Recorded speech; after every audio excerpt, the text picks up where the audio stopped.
ओम श्री सद्गुरुदेव भगवान की जय। गुरुर्ब्रह्मा गुरुर्विष्णु गुरुर्देवो महेश्वर गुरुर्साक्षात् परम ब्रह्म तस्मै श्री गुरुवे नमः। ओम श्री सद्गुरुदेव भगवान की जय।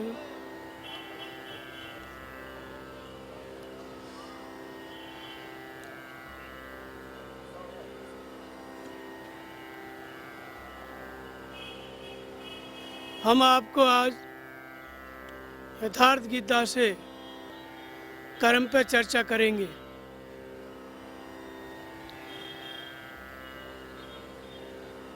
कर्म क्या है, इस विषय में बहुत सारी भ्रांतियां हैं। कर्म को न समझने के कारण गीता पे हजारों टीकाएं हुई। कर्म को ही ठीक से अगर समझ लिया होता तो हमारे देश में जो कर्म के नाम पर वर्ण व्यवस्था बनी है वो नहीं बनी होती। कर्म को न समझने के कारण इस देश में रहने वाले एक ईश्वर के अंश जीवात्माओं को 4 प्रकार की जातियों में बांटा गया। वो ऐसा क्यों हुआ? ऐसा गीता के कर्म को न समझने के कारण हुआ।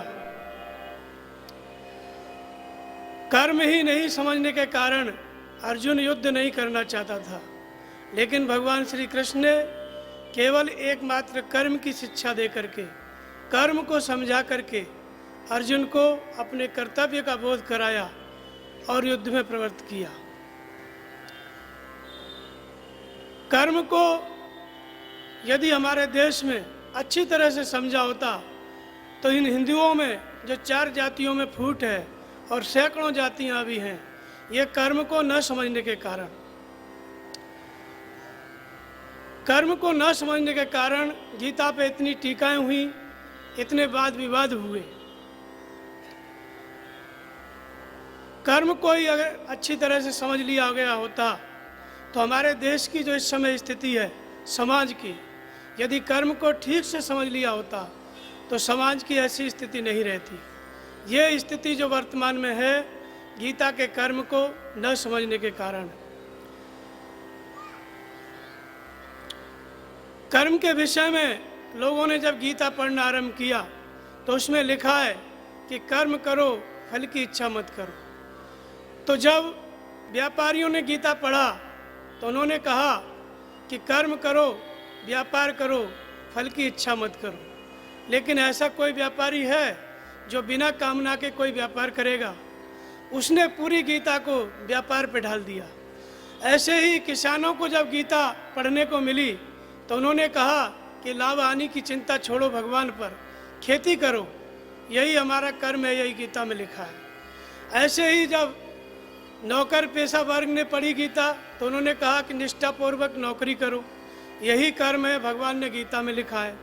बिना फल की इच्छा से अपने से जो बड़ा अधिकारी है उसके आदेश का पालन करो। और इस तरह से कर्म ही पूजा है।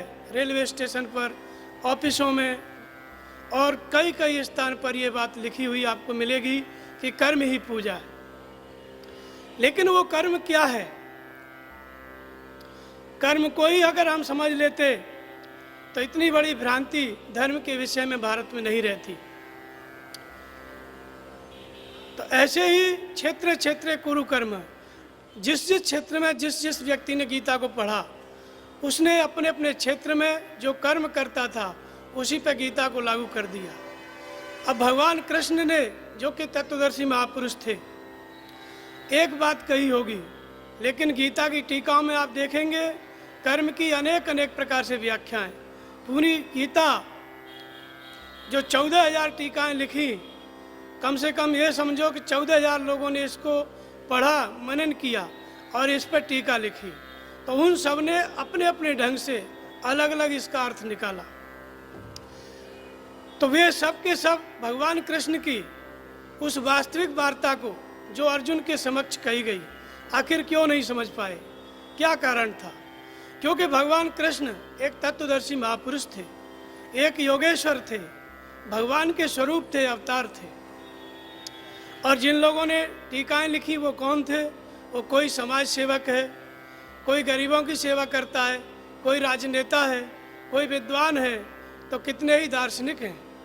ऐसे अलग अलग ढंग के लोगों ने गीता को लिखा। तो भगवान कृष्ण न तो दार्शनिक थे, न कोई समाज सेवी थे, वो तो एक महापुरुष थे, तत्वदर्शी थे। इसलिए उनके समक्ष जो परमात्मा ने आदेश दिया, जो ईश्वर ने कहा, वही उन्होंने अपनी जबान से बोला। लेकिन इन सब के समक्ष बोलने वाला कोई ईश्वर नहीं था। इन सभी विद्वानों ने, दार्शनिकों ने, समाज सेवी संस्थाओं ने या और जितने संस्थान गीता पे व्याख्या किए, सब अपने अपने मन से करते चले गए। यही कारण है कि हजारों लोगों ने गीता को पढ़ा, फिर भी कर्म क्या है, वर्ण क्या है, धर्म क्या है, इन सभी बातों को आज तक नहीं बता पाए। और यही सबसे बड़े प्रश्न है हमारे हिंदू समाज में, भारतवर्ष में। न तो हमारा समाज ये जानता है कि कर्तव्य क्या है, कर्म क्या है मनुष्य का, न हमारा समाज ये जानता है कि धर्म क्या है, न हम लोग वर्ण व्यवस्था को ही जानते हैं। वर्ण व्यवस्था के नाम पर जाति प्रथा फैली हुई है, जो सभी हिंदुओं में आपस में भयंकर फूट का कारण है। ऐसे अनेकों प्रश्न हैं, धर्म क्या, अधर्म क्या, नरक क्या, स्वर्ग क्या, इन सभी प्रश्नों को लेकर के पूरा का पूरा समाज चिंतित है, व्यथित है, परेशान है, लेकिन इसका उत्तर आज तक कहीं से नहीं मिला। और इन प्रश्नों के कारण ही हम लोग आपस में उलझे हुए हैं। तो हजारों लोग गीता पढ़े, लेकिन किसी निष्कर्ष पर नहीं पहुँचे, और सैकड़ों लोगों ने उसकी व्याख्या किया, लेकिन किसी निष्कर्ष पर नहीं पहुँचे। क्या है कर्म? किसी भी गीता की टीका को आप पढ़ेंगे, कर्म क्या है, धर्म क्या है, वर्ण क्या है, इन सब बातों को किसी भी टीका में नहीं बताया गया। गीता को टीका करने की, लिखने की कोई आवश्यकता नहीं। लेकिन ये ऐसे प्रश्न हैं जो मनुष्य की प्रतिदिन की दिनचर्या में काम आते हैं। हर व्यक्ति, कोई भी मनुष्य ऐसा नहीं है जो धर्म कर्म नहीं करता है। भले ही वो नहीं जानता है गीता के विषय में, भले ही वो नहीं जानता है नित्य कर्म के विषय में, नियत कर्म के विषय में, फिर भी कुछ न कुछ पूजा करता है, कुछ न कुछ कर्म करता है, कुछ न कुछ धर्म करता है। तो जब वास्तविकता को हम नहीं जानते हैं, तो जो समझते हैं, जो जानते हैं, उस तरीके से हम कुछ न कुछ करते रहते हैं। लेकिन पूरे विश्व को मार्गदर्शन देने वाला भारत, विश्व गुरु भारत, जिसने पूरे विश्व में ज्ञान फैलाया, एक ईश्वर की पूजा, उसको प्राप्त करने का विधान, पूरे विश्व में इसका उपदेश दिया, अर्थात गीता पूरे विश्व में फैली, वो भारत आज ऐसी परिस्थिति में खड़ा है कि वो खुद नहीं जानता है कि किस ईश्वर की पूजा करें। यदि पूजा पाठ के विषय में आप पूछोगे हिंदुओं से, किसकी पूजा करते हो, तो एक घर में 10 व्यक्ति हैं, 10 व्यक्तियों के अलग अलग देवता, अलग अलग पूजा पाठ, अलग अलग गुरु, और 10 में आपस में समानता नहीं। पिता किसी और गुरु के पास जाता है, बेटा किसी और गुरु के पास जाता है, स्त्रियां किसी और संस्था से जुड़ी हुई हैं। ऐसे 10 परिवार के सदस्य हैं, तो 10 अलग अलग देवी देवताओं में। अर्थात क्या कर्तव्य है, क्या कर्म है, क्या धर्म है, हम इन विषयों को आज भी नहीं जानते हैं। ये बड़ी गंभीर समस्या है हमारे समक्ष, हमारे समाज के सामने, कि कर्म क्या है। और अर्जुन के सामने भी यही समस्या थी 5000 वर्ष पहले, कि कर्म क्या है। फिर भगवान श्री कृष्ण ने कर्म न समझने के कारण अर्जुन ने प्रश्न किए कि कर्तव्य क्या है, मैं युद्ध करूं कि नहीं करूं। अर्जुन के प्रश्न के उत्तर में भगवान कृष्ण ने 18 अध्याय गीता अर्जुन को सुनाई, इसी कर्म को समझाने के लिए। और वो गीता अर्जुन के लिए नहीं समझाई, आगे आने वाली जितनी भी पीढ़ियां थीं, हम सभी के लिए समझाई गई। फिर भी आज 5000 वर्ष बीत गए भगवान कृष्ण को उपदेश दिए हुए, फिर भी हम अर्जुन को कौन सा कर्म समझाया गया, कौन सा धर्म समझाया गया, क्या थी वर्ण व्यवस्था, आज भी हम उसको नहीं जानते। यद्यपि गीता से अधिक धर्म के नाम पर पढ़ी हुई पुस्तक संसार में और कोई दूसरी नहीं है, सबसे अधिक पढ़ी गई पुस्तक है। फिर भी हम ये कहेंगे कि सबसे कम समझी गई पुस्तकों में से भी एक है गीता। सबसे अधिक पढ़ी गई, लेकिन सबसे कम समझी गई। क्या कारण है? हजारों विद्वान टीका लिखते हैं, फिर भी भगवान कृष्ण ने किसे कर्म कहा? बहुत बुद्धि लगाते हैं, फिर भी उस निष्कर्ष पर नहीं पहुंच पाते हैं कि कर्म क्या है। हजारों विद्वान टीका लिखते हैं, लेकिन इस निष्कर्ष पर नहीं पहुंच पाते हैं कि सनातन धर्म क्या है, जबकि उसी गीता में लिखा है, उन्हीं भगवान कृष्ण ने बताया है। लेकिन आप टीकाएं देखेंगे तो अलग अलग विचित्र प्रकार की, वही जो व्यवस्था समाज में प्रचलित है उसी व्यवस्था को टीका में भी लिख दिया है। किसी भी टीका को आप पढ़ के देखें, किसी में भी कर्म क्या है, धर्म क्या है, वर्ण क्या है, किसी में भी स्पष्ट नहीं किया गया है। और ये भारत के ऋषियों का संपूर्ण ज्ञान का सार है गीता।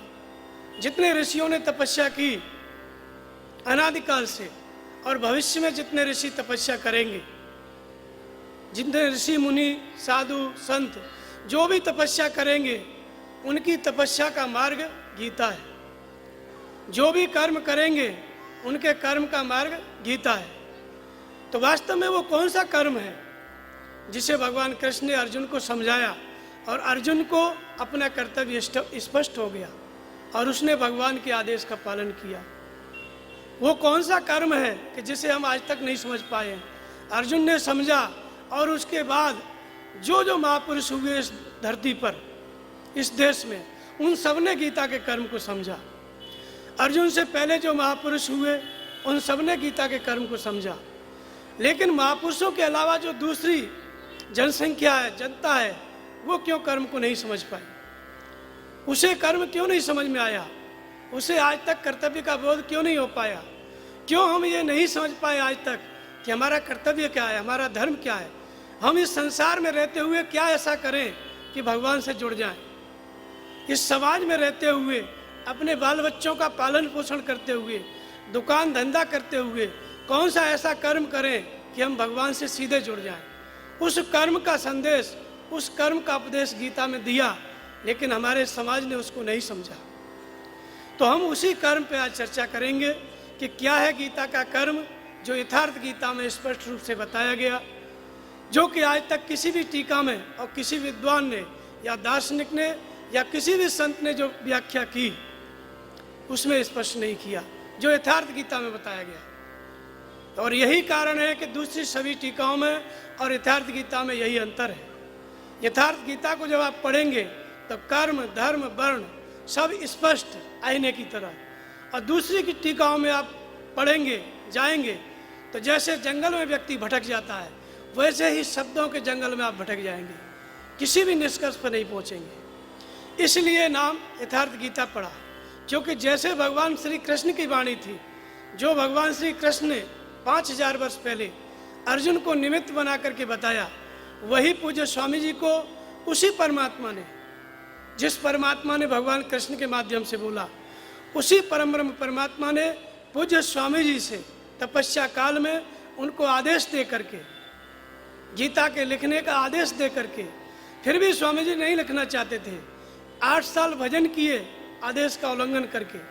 आदेश हुआ भगवान का कि गीता लिखो। स्वामी जी ने 8 वर्ष तक नहीं लिखी।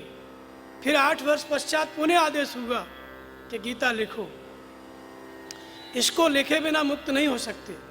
तो भगवान के आदेश से, उसी भगवान के आदेश थे जिसकी वाणी गीता है, जिस परमात्मा ने सूर्य से कहा, जिस परमात्मा ने भगवान कृष्ण के माध्यम से कहा, उसी परमात्मा ने पूज्य स्वामी जी से कहा कि इस गीता की व्याख्या करो। पूज्य स्वामी जी ने स्वामी जी के भगवान के आदेश का पालन किया। जो आदेश मिला उसी तरह से उन्होंने लिखा, नहीं बोला। एक एक श्लोक पर भगवान ने जैसे आदेश दिया वैसे स्वामी जी ध्यान केंद्रित करते थे, उसको देखते थे अपने मन से, और भगवान उसकी व्याख्या स्वामी जी के हृदय में बताया करते थे, और उसी को स्वामी जी बोल देते थे। जैसा कि ऋषियों का अनादिकाल का नियम है कि वेद मंत्रों के दृष्टा ऋषि थे। वेद के मंत्रों को ऋषियों ने देखा, ऋषियों ने विचार करके नहीं लिखा, ऋषियों ने किसी जगह से पढ़ करके नहीं लिखा, ऋषियों ने ध्यान की स्थिति में मंत्रों को देखा। ठीक उसी तरह पूज्य स्वामी जी ने भी ये जो गीता है, इसके जो श्लोक हैं, एक एक श्लोक के अर्थ को ध्यान में देखा, भगवान ने उनको बताया, फिर उसी बात को जो भगवान ने बताई जबान से बोला, उसी को रिकॉर्ड कर लिया गया और उसको फिर लिख दिया गया। उसी का नाम यथार्थ गीता है। तो जैसे भगवान कृष्ण के माध्यम से बताया, वैसे ही उसी परमात्मा ने पूज्य स्वामी जी के माध्यम से बताया। इसलिए इस यथार्थ गीता में कर्म स्पष्ट है, वर्ण स्पष्ट है, धर्म स्पष्ट है, जो कि पूरी दुनिया में और कहीं पर किसी और पुस्तक में स्पष्ट नहीं है। भारत में भी अनेक महापुरुष हुए, उन सब ने अपनी अपनी वाणी लिखी। बुद्ध साहित्य है, जैनों का साहित्य है, संत कबीर की वाणी है, गुरु नानक का ग्रंथ साहिब है, रामचरितमानस है। ये सभी ग्रंथ पढ़े जाते हैं इस भारतवर्ष में। और दूसरे देशों में भी महापुरुष हुए हैं, उन लोगों ने भी लिखा है, बाइबिल है, कुरान है, और यहूदियों का भी ग्रंथ है, पारसियों का भी है। लेकिन ये सब ग्रंथ पढ़े जा रहे हैं, लोग पढ़ रहे हैं, लेकिन क्या उनके अनुयायी इस बात को जानते हैं धर्म क्या है? क्या उनके अनुयायी इस बात को जानते हैं कर्म क्या है? क्या इन महापुरुषों के बाद कोई दूसरा उस संप्रदाय में आज तक कोई मुक्त हुआ, कोई वैसा हुआ? इसका अर्थ ये है, या तो उन सदग्रंथों में मिलावट की गई है, जैसा उन महापुरुषों ने कहा जो का त्यों नहीं है, या फिर इन सब में कोई न कोई और व्यवस्था भी मिलाई गई है। तो रामचरितमानस आप पढ़ेंगे, निसंदेह शुद्ध शास्त्र है, लेकिन उसको पढ़ करके रोज लोग अखंड रामायण पढ़ते हैं, लेकिन क्या रामायण की बात को मानते हैं? रामायण में लिखा है, अष्टप्रभु हृदय अक्षत अविकारी, सकल जीव जगत दीन दुखारी। क्या हृदय स्थित ईश्वर को, राम को अखंड रामायण पढ़ने वाले लोग मानते हैं? जिस हनुमान जी की पूजा करते हैं, हजारों मंदिर बने हुए हैं, लाखों, उन हनुमान जी ने क्या किया? रामायण में उनके बारे में क्या लिखा है? जपे पवन सुत पावन नामू, अपने बस कर राखे रामू। क्या उनकी बात मानते हैं? जैसे हनुमान जी ने नाम का जप किया, क्या उनके मानने वाले लोग उसी राम का, उसी परमात्मा का जिसको हनुमान जी ने पूजा, क्या उसकी अपने हृदय स्थित, अपने अंतःकरण में उसको मान करके नाम का जप करते हैं? ऐसा नहीं होता।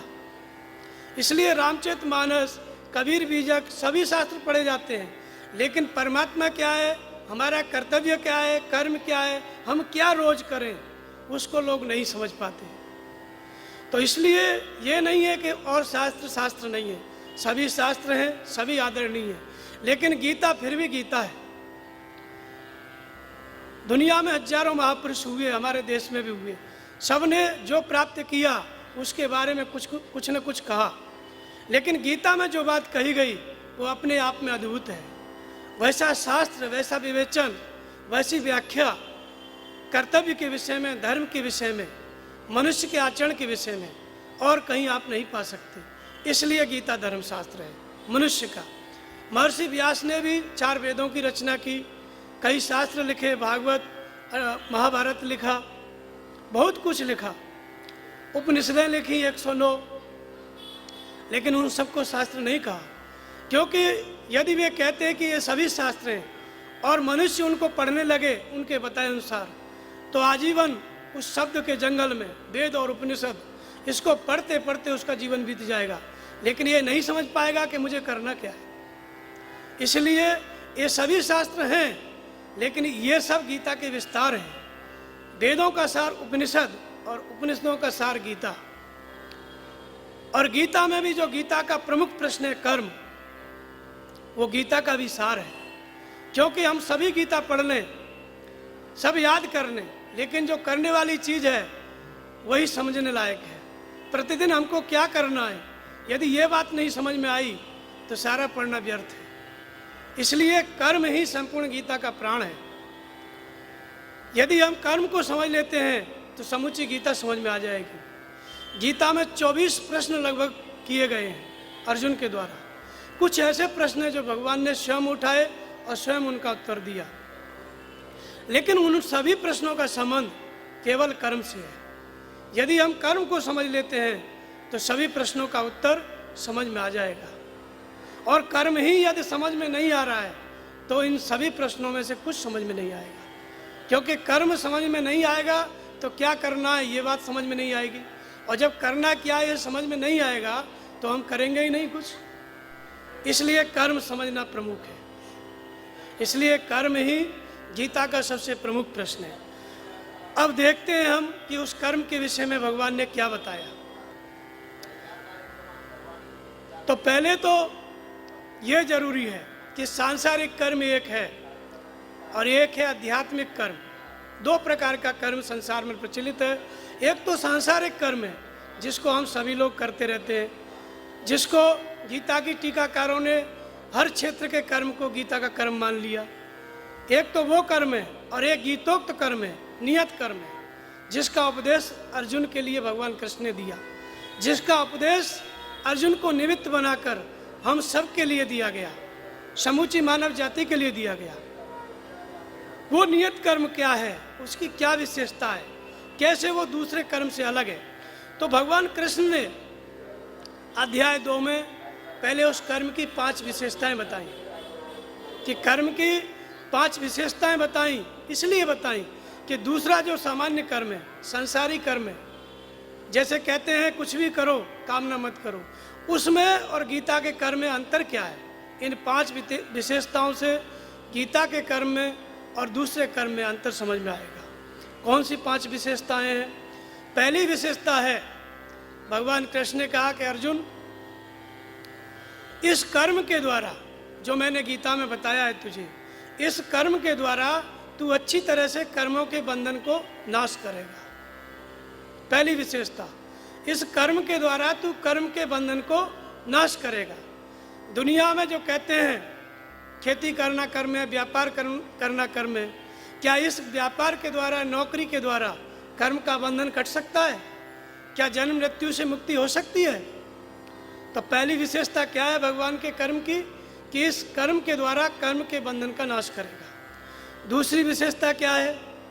दूसरी विशेषता उन्होंने कहा कि इसमें आरंभ का नाश नहीं है। जैसा कि सृष्टि के सभी कर्म कामना से आरंभ होते हैं, कामना पूरी हो गई फिर दूसरी कामना उत्पन्न होती है, फिर नए कर्म आरंभ हो जाते हैं। लेकिन ये जो गीता का कर्म है, इसका जब आरंभ होगा तो इसका नाश नहीं है। ये कब पूरा होगा? जब तक आपको मुक्ति नहीं मिल जाती, जब तक भगवान कृष्ण के जैसा स्वरूप आपको नहीं मिल जाता, तब तक इस कर्म का कोई नाश नहीं कर सकता। इसलिए इसमें आरंभ का नाश नहीं है। इस गीता के कर्म को आप समझ लिए, थोड़ा आचरण आरंभ कर दिए, तो आप अनेक जन्मों में वहीं पहुंच जाएंगे जहां कृष्ण पहुंचे हैं, जहां राम पहुंचे हैं, जहां हनुमान जी पहुंचे हैं, सभी महापुरुष। इसलिए इसके आरंभ का नाश नहीं है। तीसरी बात उन्होंने बताई कि ये जन्म और मृत्यु के महान भय से उद्धार करने वाला है। संसार का कौन सा ऐसा कर्म है जो जन्म और मृत्यु के भय से उद्धार करता है? संसार के किसी भी कर्म में आप जाएं, चाहे नेतागिरी करें, चाहे व्यापार करें, चाहे खेती करें, चाहे कुछ भी करें, सभी कर्म भयभीत करते हैं। जब करते हैं तब भी भय बना रहता है कि पूरा होगा कि नहीं। तो इसलिए संसार का कोई भी कर्म जन्म मृत्यु के भय से उद्धार करने वाला नहीं है। तो इसकी तीसरी विशेषता है कि जन्म मृत्यु के भय से, महान भय से उद्धार करने वाला है। इसकी चौथी विशेषता है कि इसमें सीमित फलरूपी दोष नहीं है। सीमित फलरूपी दोष क्या होता है? जैसे आप बाहर किसी देवी देवता की पूजा करते हैं, कोई अनुष्ठान करते हैं, तो आपने कामना किया, अनुष्ठान किया, अगर कामना पूरी हो गई तो वो अनुष्ठान भी समाप्त हो जाएगा, कामना जिसकी पूरी हुई है वो व्यक्ति भी समाप्त हो जाएगा, और जो फल मिला है वो भी समाप्त हो जाएगा। यह सीमित फलरूपी दोष है।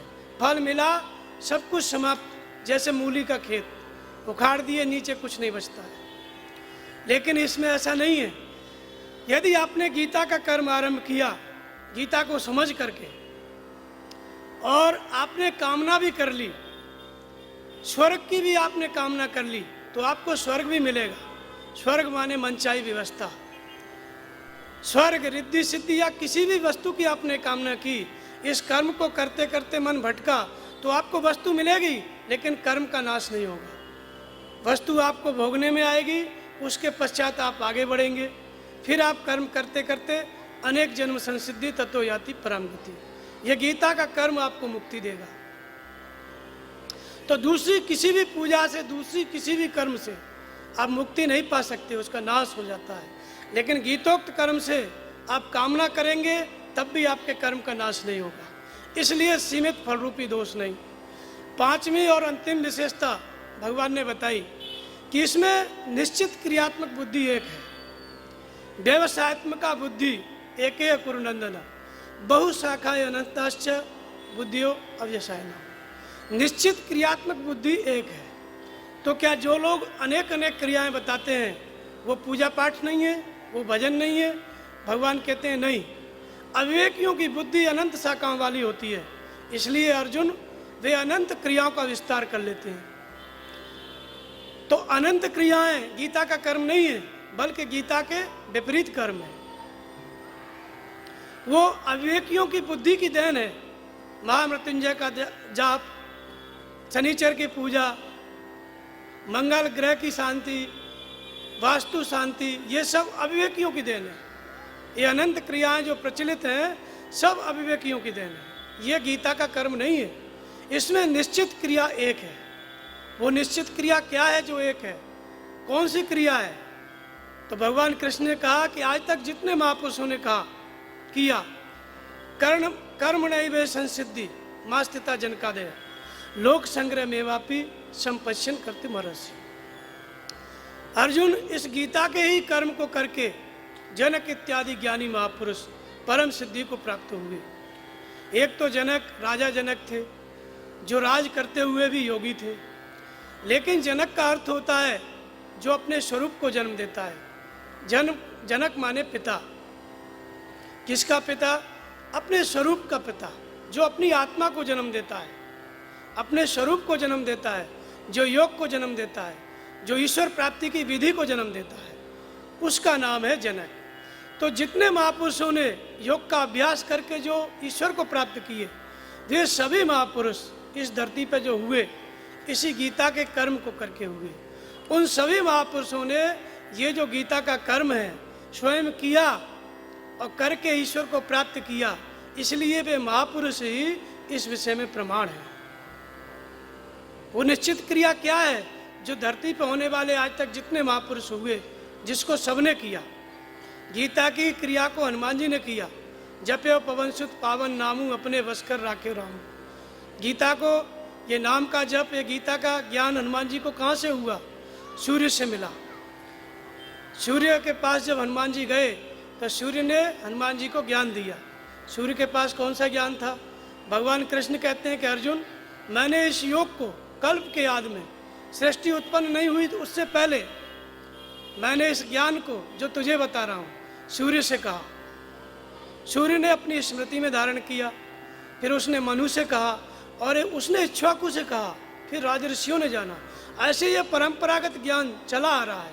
राजसी काल में लुप्त हुआ, इस समय तो मैं फिर तुझसे बता रहा हूँ। पहले भी मैंने कहा, अब भी मैं तुझको बता रहा हूँ। तो सूर्य से हनुमान जी को कौन सा ज्ञान मिला? यही गीता का ज्ञान।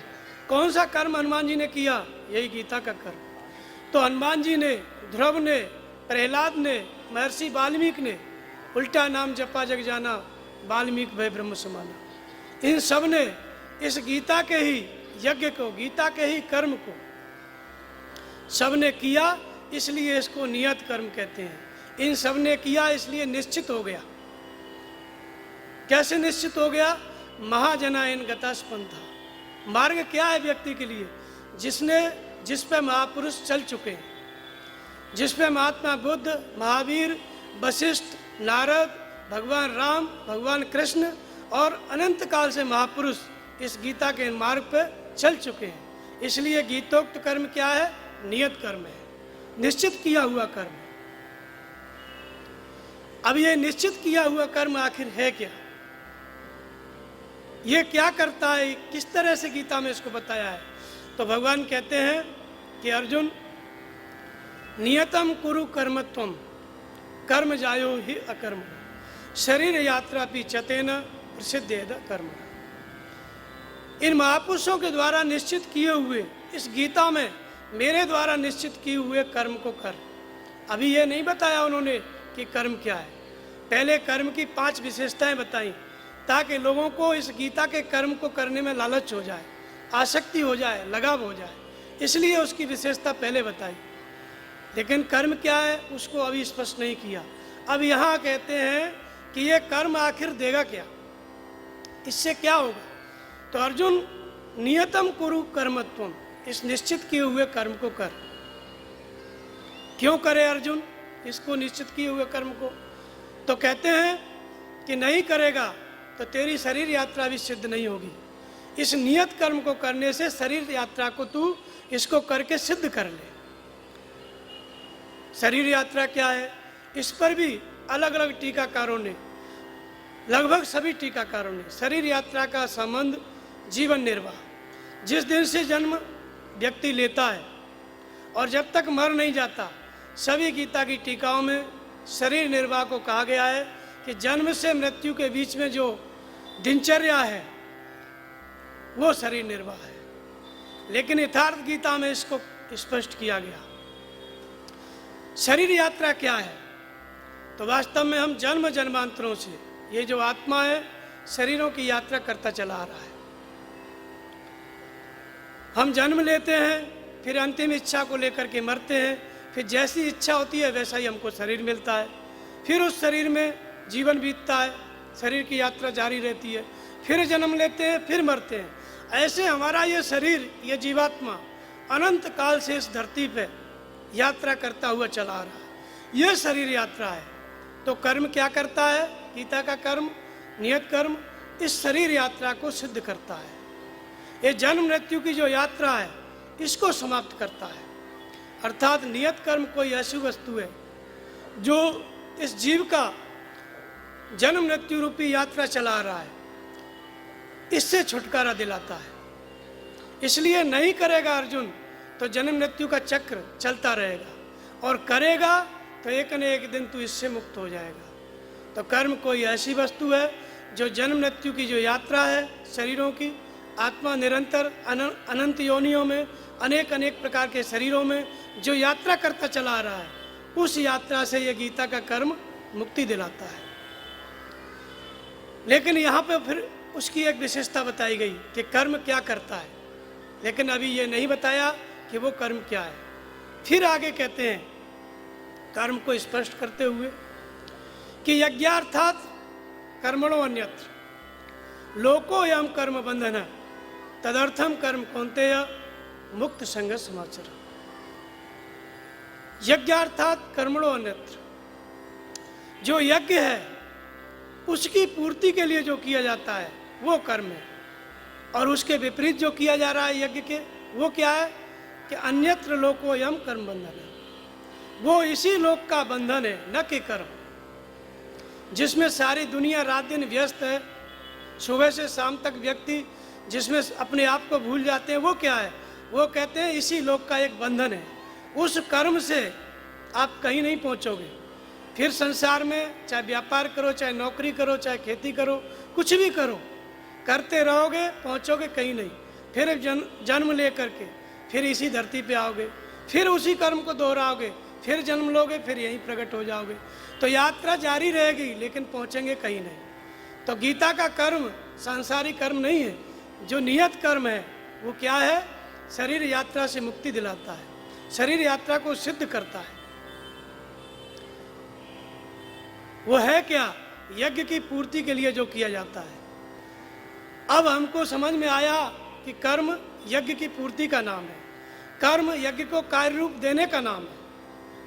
अर्थात कर्म का अर्थ होता है यज्ञ को करना।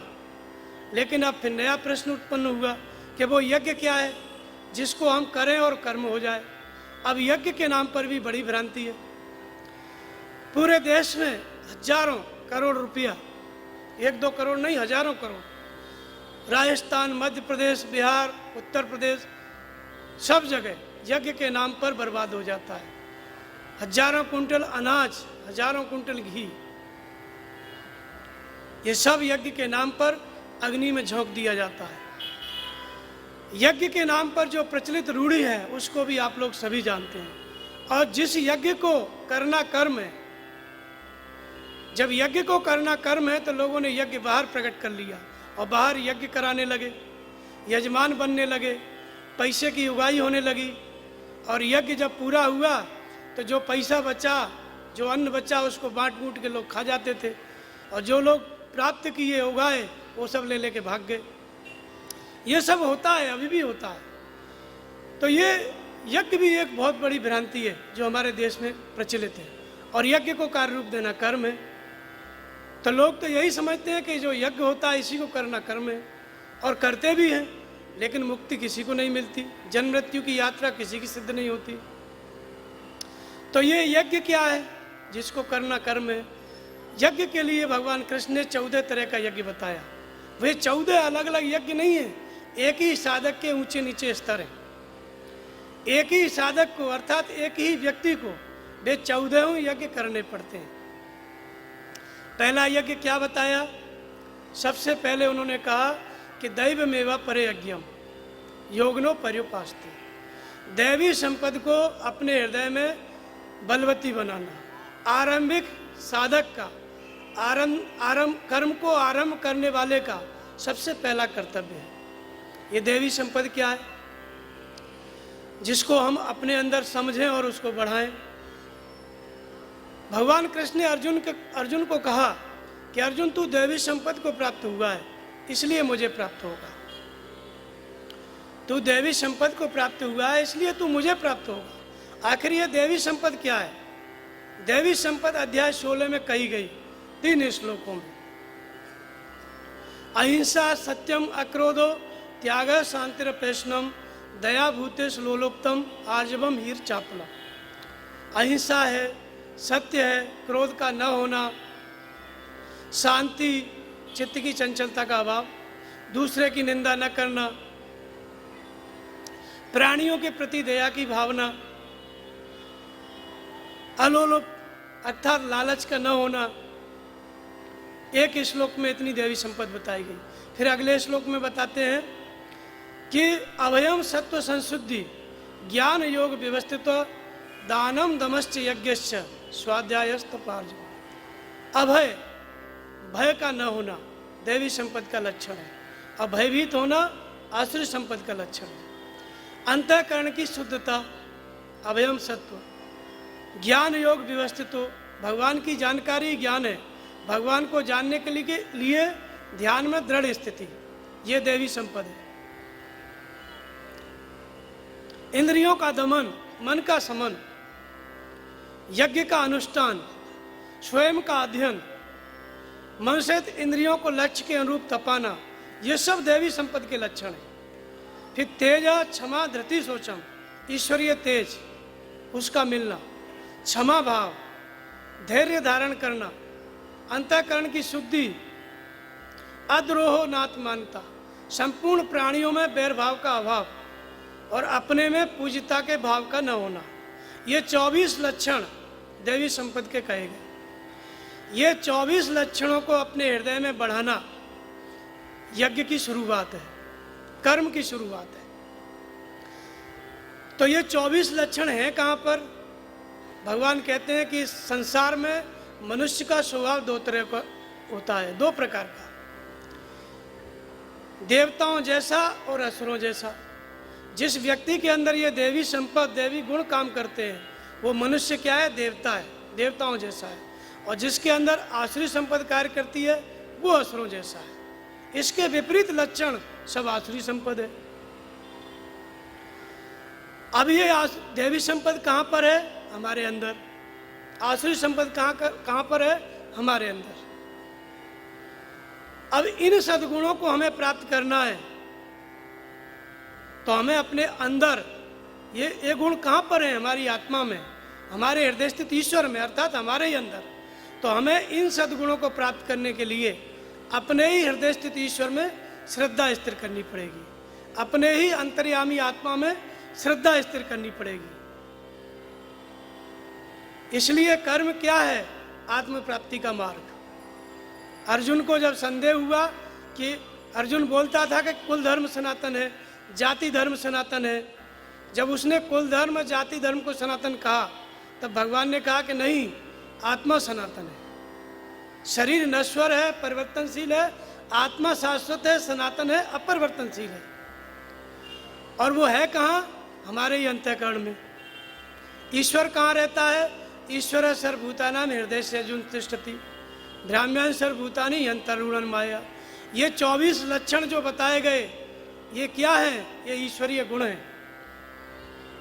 इनको बढ़ाना, अगर किसी व्यक्ति को ईश्वर होना है, महापुरुष होना है, योग को प्राप्त करना है, कर्म की पराकाष्ठा पे पहुंचना है, भगवान कृष्ण की स्थिति पाना है, तो ये 26 लक्षण उसको बढ़ाने पड़ेंगे। जब इन लक्षणों को हम बढ़ाते हैं तो ये देव यज्ञ हो गया। इसमें हवन किसका होता है?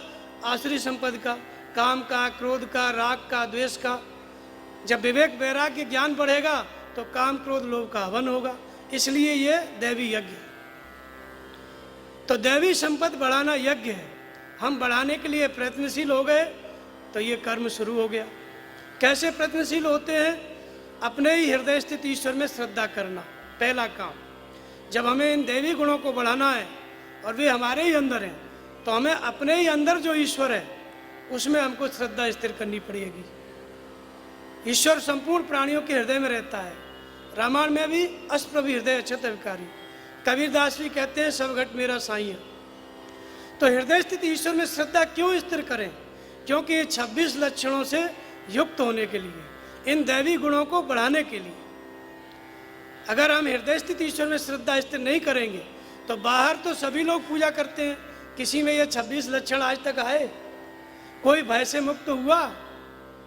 किसी को भगवान का आदेश मिला? किसी के अंतर सरलता आई? कोई दूसरे की निंदा करने से मुक्त हुआ? तो इसका अर्थ ये है कि इन लक्षणों को यदि हमें बढ़ाना है तो अपने अंदर वाले ईश्वर में श्रद्धा स्थिर करनी पड़ेगी। तो पहला जो यज्ञ है वो दैवी संपद को बढ़ाना, उसकी शुरुआत कहाँ से है? हृदय स्थित ईश्वर में श्रद्धा स्थिर करने से। हमने हृदय स्थित ईश्वर में श्रद्धा स्थिर की, कर्म का आरंभ हो गया।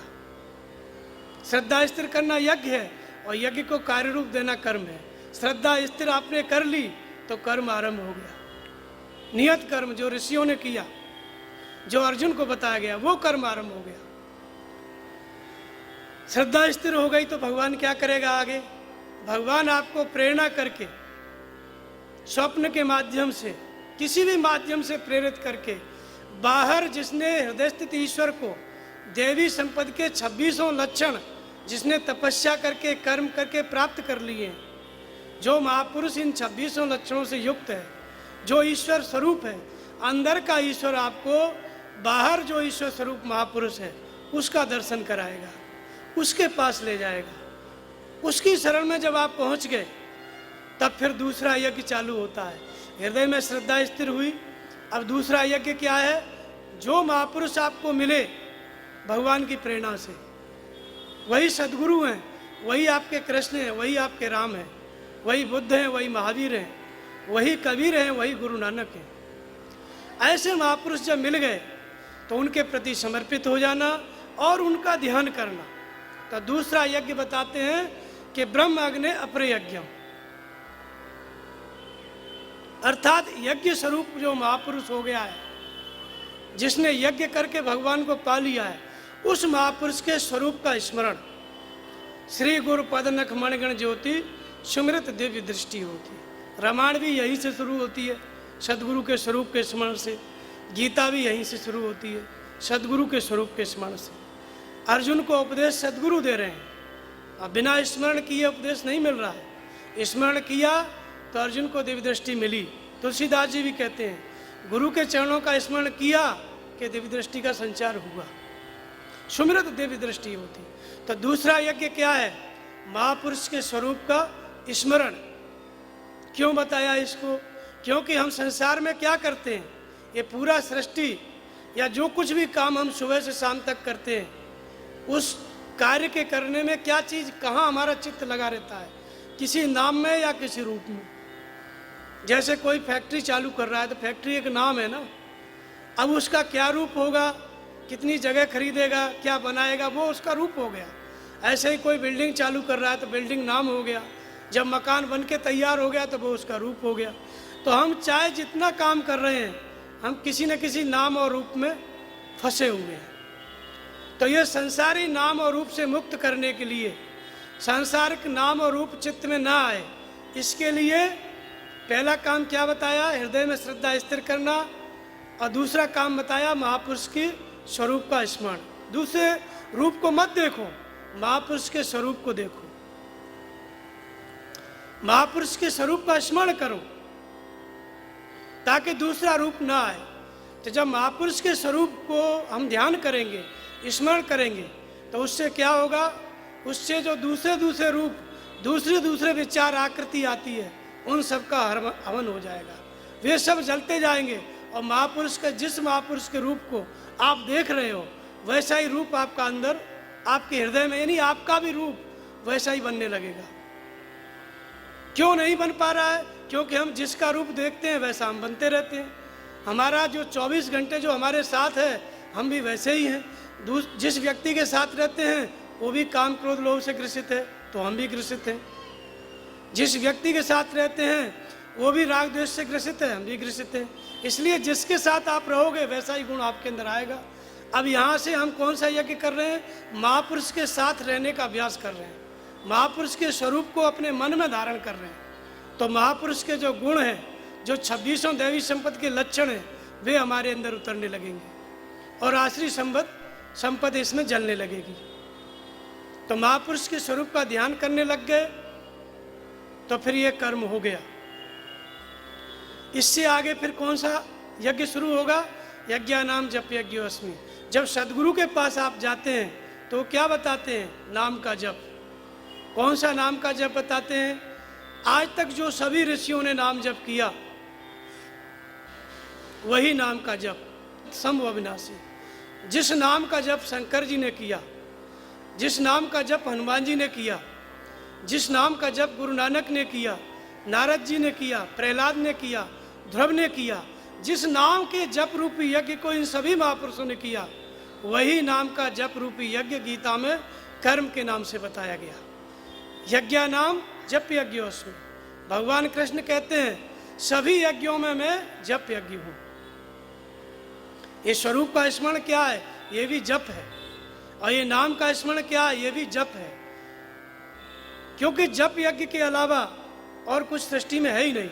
यदि हम नाम का जप नहीं करेंगे, भगवान के नाम का, तो हम काम का जप करेंगे, क्रोध का जप करेंगे, संसार के काम में लगे रहेंगे, उसका जप करेंगे। यदि हम सदगुरु के रूप को नहीं देखेंगे तो बाहर दुनिया में जो सामने है उसको देखेंगे।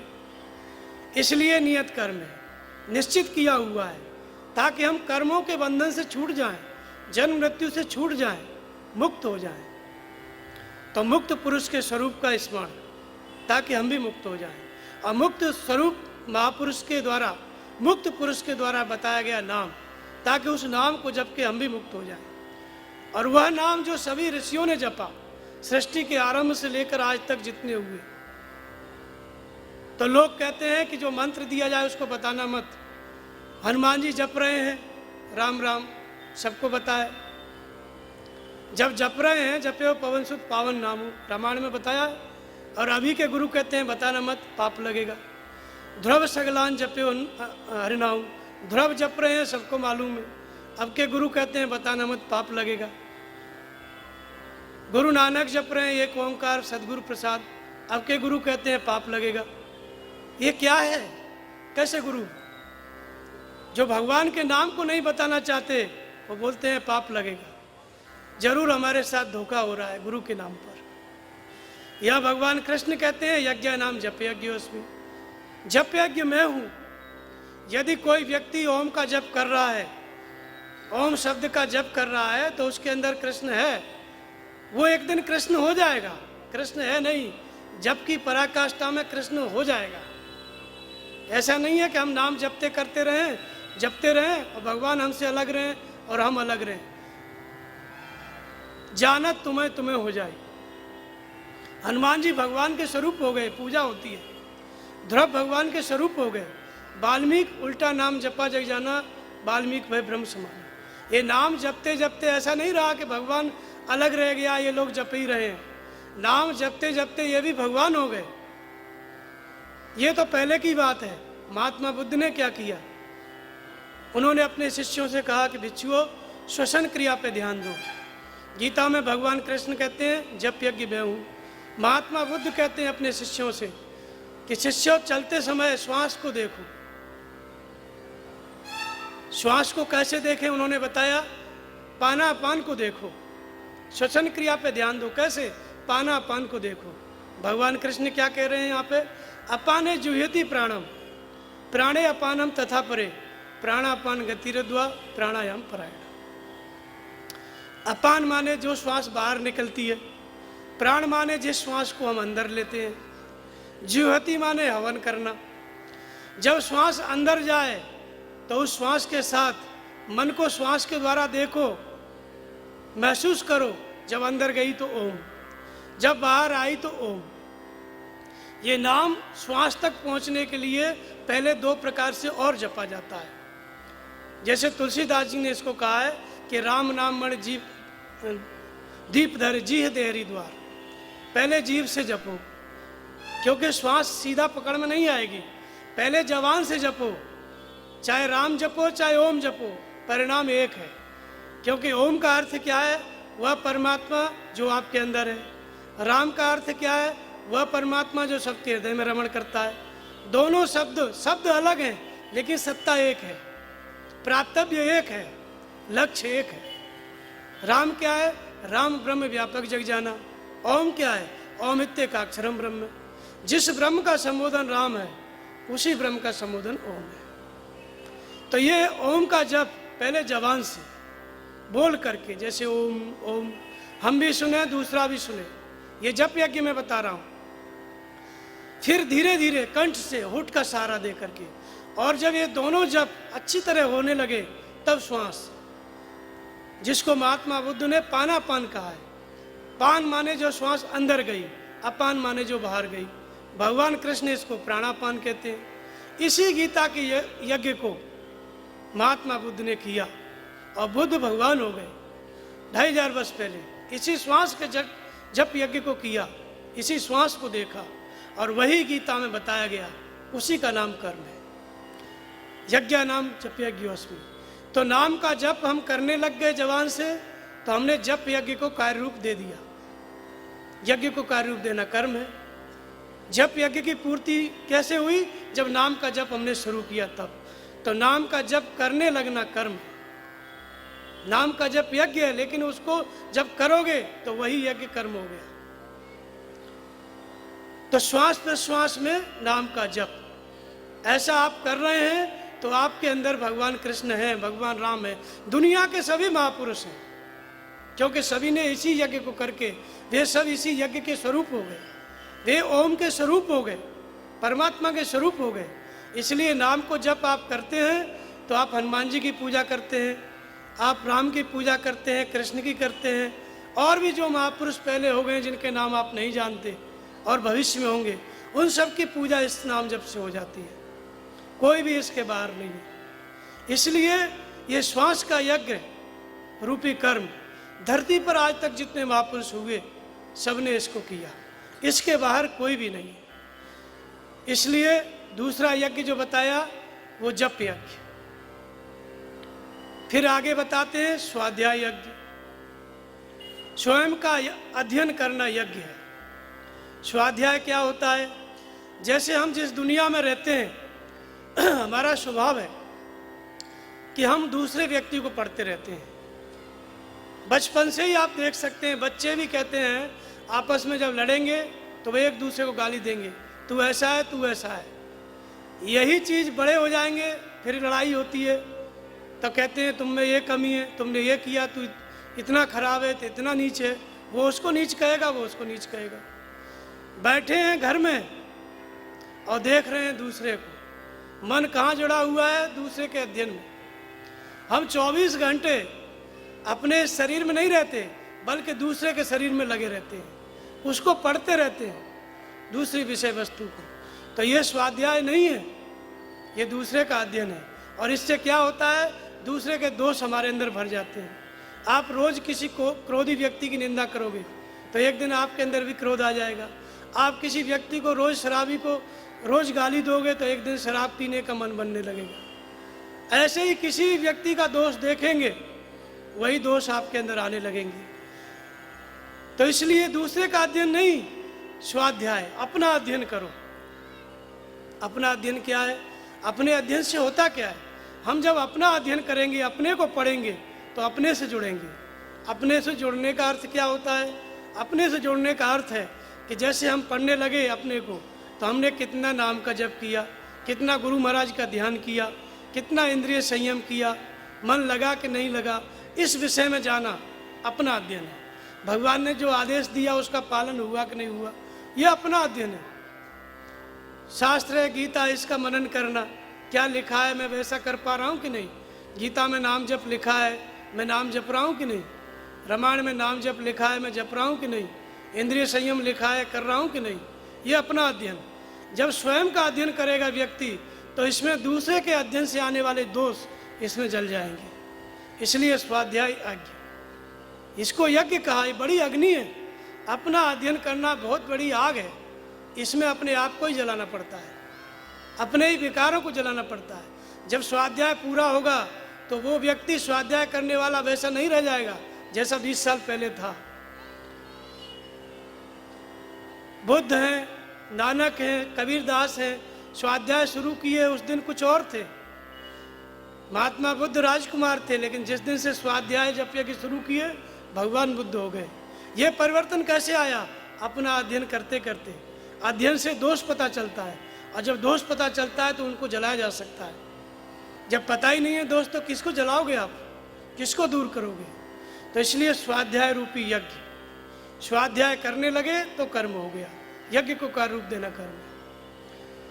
फिर कहते हैं इंद्रिय संयम रूपी यज्ञ। श्रोत्रादीन इंद्रियाणि संयम अग्नि से जुहति, शब्दादीन विषयान्य इंद्रिय अग्नि से जुहति। श्रोत्र, एक इंद्रिय का नाम लिया, कान का, कान से हम सुनते हैं। श्रोत्रादि इंद्रियाण्य, श्रोत्रादि का अर्थ होता है पांचों ज्ञान इंद्रियां और पांचों कर्म इंद्रियां। कर्म इंद्रियों से हम बाहर कर्म करते हैं। जैसे आँख ने देखा किसी वस्तु को, तो उसे पाने के लिए बाहर पैरों से चल पड़ेंगे। कान ने सुना कोई शब्द, कोई गाना सुना, अश्लील गाना या कैसा भी, उसे पाने के लिए पैर चल देंगे। तो ज्ञान इंद्रियां बाहर वस्तु देखती हैं और कर्म इंद्रियां उसके इशारे पे चलती हैं। तो इंद्रियों का संयम रूपी यज्ञ। संयम क्या है? जैसे आंखों ने देखा और देखते ही मन में क्या है, विकार आने लगता है। यज्ञ हमको करना है तो इंद्रियों को संयम करना पड़ेगा। जब हमने देखा तो जैसा दृश्य आया जो विषय उत्पन्न कर सकता है साधक के अंदर, तुरंत उसको बदल दो। क्या बदल दो? जिस असली रूप से आपके अंदर विषय पैदा हो रहा है, उसकी जगह पे गुरु महाराज को देखो। और जिस असली शब्द से आपके अंदर विषय उत्पन्न हो रहा है, उस जगह पे नाम का जप करो। तो स्वरूप को देखने लगेंगे, इंद्रिय संयम हो गई। कहाँ? आँख कहाँ संयमित हुई? स्वरूप में। अगर स्वरूप को नहीं देख रही है तो क्या देख रही है? दूसरे के रूप को, जो पता नहीं कहाँ ले जाके फेंक देगा। तो पांचों ज्ञानेंद्रियों का संयम कर लेना, ये इंद्रिय संयम रूपी यज्ञ है। संयम ही यहाँ पे अग्नि है, और संयम रूपी अग्नि में इंद्रियों के विषय जलते हैं। हम संयम कर लिए, बाहर मन नहीं जा रहा है, इंद्रियां नहीं जा रही हैं, लेकिन कभी न कभी दिखाई पड़ गया, कोई सुनाई पड़ गया गाना, हम नाम जप रहे हैं, ध्यान कर रहे हैं, कुछ नहीं देखना चाहते, नहीं सुनना चाहते, फिर भी सुनाई दे गया, दिखाई दे गया। तो कहते हैं कि शब्दादीन विषयानंद, जो शब्दों से विषय उत्पन्न होते हैं उसका आशय बदलना यज्ञ है। यहाँ पे क्या है? आशय बदलना अग्नि है, और विषय क्या है? जो शब्द और रूप से उत्पन्न हो रहा है। इसमें अर्जुन की कहानी है। स्वर्ग में चला गया, सभी देवता उर्वशी के नृत्य को देख के झूम रहे थे, अर्जुन भी देखता रह गया। तो वहाँ पे पूछा इंद्र से पूछा कि तुम तो कहते थे तुम्हारा पुत्र जितेंद्रिय है, लेकिन ये तो देखता रह गया। तब अर्जुन को बुला के पूछा कि अर्जुन क्या देख रहे थे? तो अर्जुन ने कहा कि 13 वर्ष हो गए मिले माता कुंती से, अचानक मुझे लगा कि स्वर्ग में कहाँ से आ गई। अर्जुन ने उस अप्सरा के अंदर अपनी माँ को देखा, जबकि सभी देवता अप्सरा को देख रहे थे, अर्जुन ने अपनी माँ को देखा। एक ही वस्तु थी, आशय बदल गया। माँ को देखते ही अर्जुन के अंदर विषय उत्पन्न नहीं हुआ, बल्कि इंद्रियां संयमित हो गई और दूसरे लोगों के अंदर विषय उत्पन्न हुआ। तो ये है शब्दादि विषयों को बदलने की अग्नि। ये हमें करना पड़ेगा। ये विषयों का आशय बदलने लग गए तो कर्म हो गया, इंद्रियों को संयम करने लग गए तो कर्म हो गया। फिर कहते हैं कि सर्वान इंद्रिय कर्माणि प्राण कर्माणि चापरे आत्म संयम योगाग्नो जुहति ज्ञान दीप्ते। संपूर्ण इंद्रियां, सर्वान इंद्रिय कर्माणि, सभी इंद्रियां कर्म करती हैं। पांचों ज्ञान इंद्रियां बाहर देखती हैं। जीभ का काम है स्वाद लेना, कान का काम है सुनना, आँख का काम है देखना, त्वचा का काम है स्पर्श करना, हाथ पैरों का काम है चलना उठाना। तो ये बाहर जुड़ी हुई हैं। इन इंद्रियों के माध्यम से हम कहाँ जुड़े हुए हैं? संसार में। जिस वस्तु को हमारी इंद्रियां देखती हैं, मन वहीं पे लग जाता है और मन के द्वारा हमारी समग्र चेतना बाहर संसार में टिक जाती है। तो वास्तव में इस संसार में परमात्मा की प्राप्ति का और संसार की प्राप्ति का लगभग एक ही मार्ग है। इसी शरीर के द्वारा रामचरितमानस में कहा गया कि नर तन समने कवने देही जीव चराचर जाचत जेही। क्या है इसकी विशेषता? कि स्वर्ग नरक अपवर्ग नसेनी, ज्ञान विराग भगत सुख देनी। ये मनुष्य शरीर क्या है? एक सीढ़ी है। नीचे उतरोगे तो नरक की तरफ उतर जाओगे, ऊपर चढ़ोगे तो स्वर्ग के ऊपर, ऊपर चढ़ोगे तो बुद्ध हो जाओगे, महावीर हो जाओगे, कृष्ण हो जाओगे, गुरु नानक हो, कबीर हो जाओगे, और नीचे जाओगे तो रावण हो जाओगे, कंस हो जाओगे, और भी बहुत कुछ। यही मनुष्य शरीर एक रेंज है, एक बहुत लंबा, इसमें बीच में मनुष्य खड़ा है। तो इन्हीं इंद्रियों के द्वारा हम संसार में खड़े हुए हैं और इन्हीं इंद्रियों के संयम से हम परमात्मा में खड़े हो सकते हैं। जब संयम होता है तो इंद्रियों का संबंध बाहर से टूट करके भीतर आत्मा से जुड़ता है। ये जो इंद्रियां हैं, ये जो शरीर है, ये क्या है? बाहर संसार से जुड़े हैं हम इस शरीर के माध्यम से, और भीतर इन्हीं इंद्रियों और मन के माध्यम से आत्मा से जुड़े हुए हैं। लेकिन हमारी समग्र चेतना संसार में काम कर रही है, इसलिए आत्मा होते हुए भी हम क्या हैं?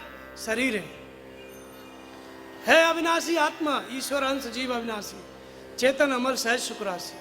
चेतन है, अमल है, फिर भी अचेत है, फिर भी मल से युक्त है, सहज सुख की राशि है, फिर भी सहज दुख की राशि है। आत्मा होते हुए भी शरीर है, हमें कहीं आत्मा नहीं दिखता है। लेकिन ये इन्हीं शरीर, इसी शरीर से, इन्हीं इंद्रियों से जब हम इनको संयम करते हैं, जब संयम रूपी यज्ञ करते हैं, जब संयम रूपी यज्ञ रूपी कर्म करते हैं, संयम करने का कर्म करते हैं, तो यही चेतना जो संसार से जुड़ी है, इंद्रियां जब अंतर्मुखी हुई, मन जब नाम जप में लगा, ध्यान में लगा, तो इसको कहते हैं आत्मसंयम। जिस यज्ञ को बताया गया है, सर्वाण इंद्रिय कर्माणि प्राण कर्माणि चापरे। इंद्रियां बाहर कर्म करती हैं, प्राण भीतर कर्म करता है। प्राण क्या होता है? मन बुद्धि चित्त अहंकार। जैसा इंद्री ने देखा, मन ने योजना बनाया, बुद्धि ने निर्णय लिया, चित्त ने चिंतन किया, कार्य हो गया तो मैंने ये किया, मैंने वो किया। यह है संपूर्ण व्यापार। तो इंद्रियों से हम बाहर जुड़े हैं तो हमारी चेतना, हमारी आत्मा बाहर फैली हुई है संसार में, और जब देखते हैं तो शरीर दिखता है, कहीं आत्मा की खबर नहीं। तो गीता की बात कि आत्मा सत्य है, शाश्वत है, सनातन है, लोगों को विश्वास नहीं होता है। उनको शरीर ही सत्य और शाश्वत दिखाई देता है, क्योंकि शरीर को ही हम देख पाते हैं। क्यों नहीं देख पाते? क्योंकि हमारी इंद्रियां असंयमित हैं, हमारी चेतना संसार से जुड़ी हुई है, हमारी आत्मा संसार से जुड़ी हुई है, और इसलिए हम संसार में जन्म ले रहे हैं। जब हम इंद्रियों का संयम करते हैं, सर्वाण इंद्रिय कर्माणि, इंद्रियों को संयमित किया। कहाँ संयमित किया? मन में।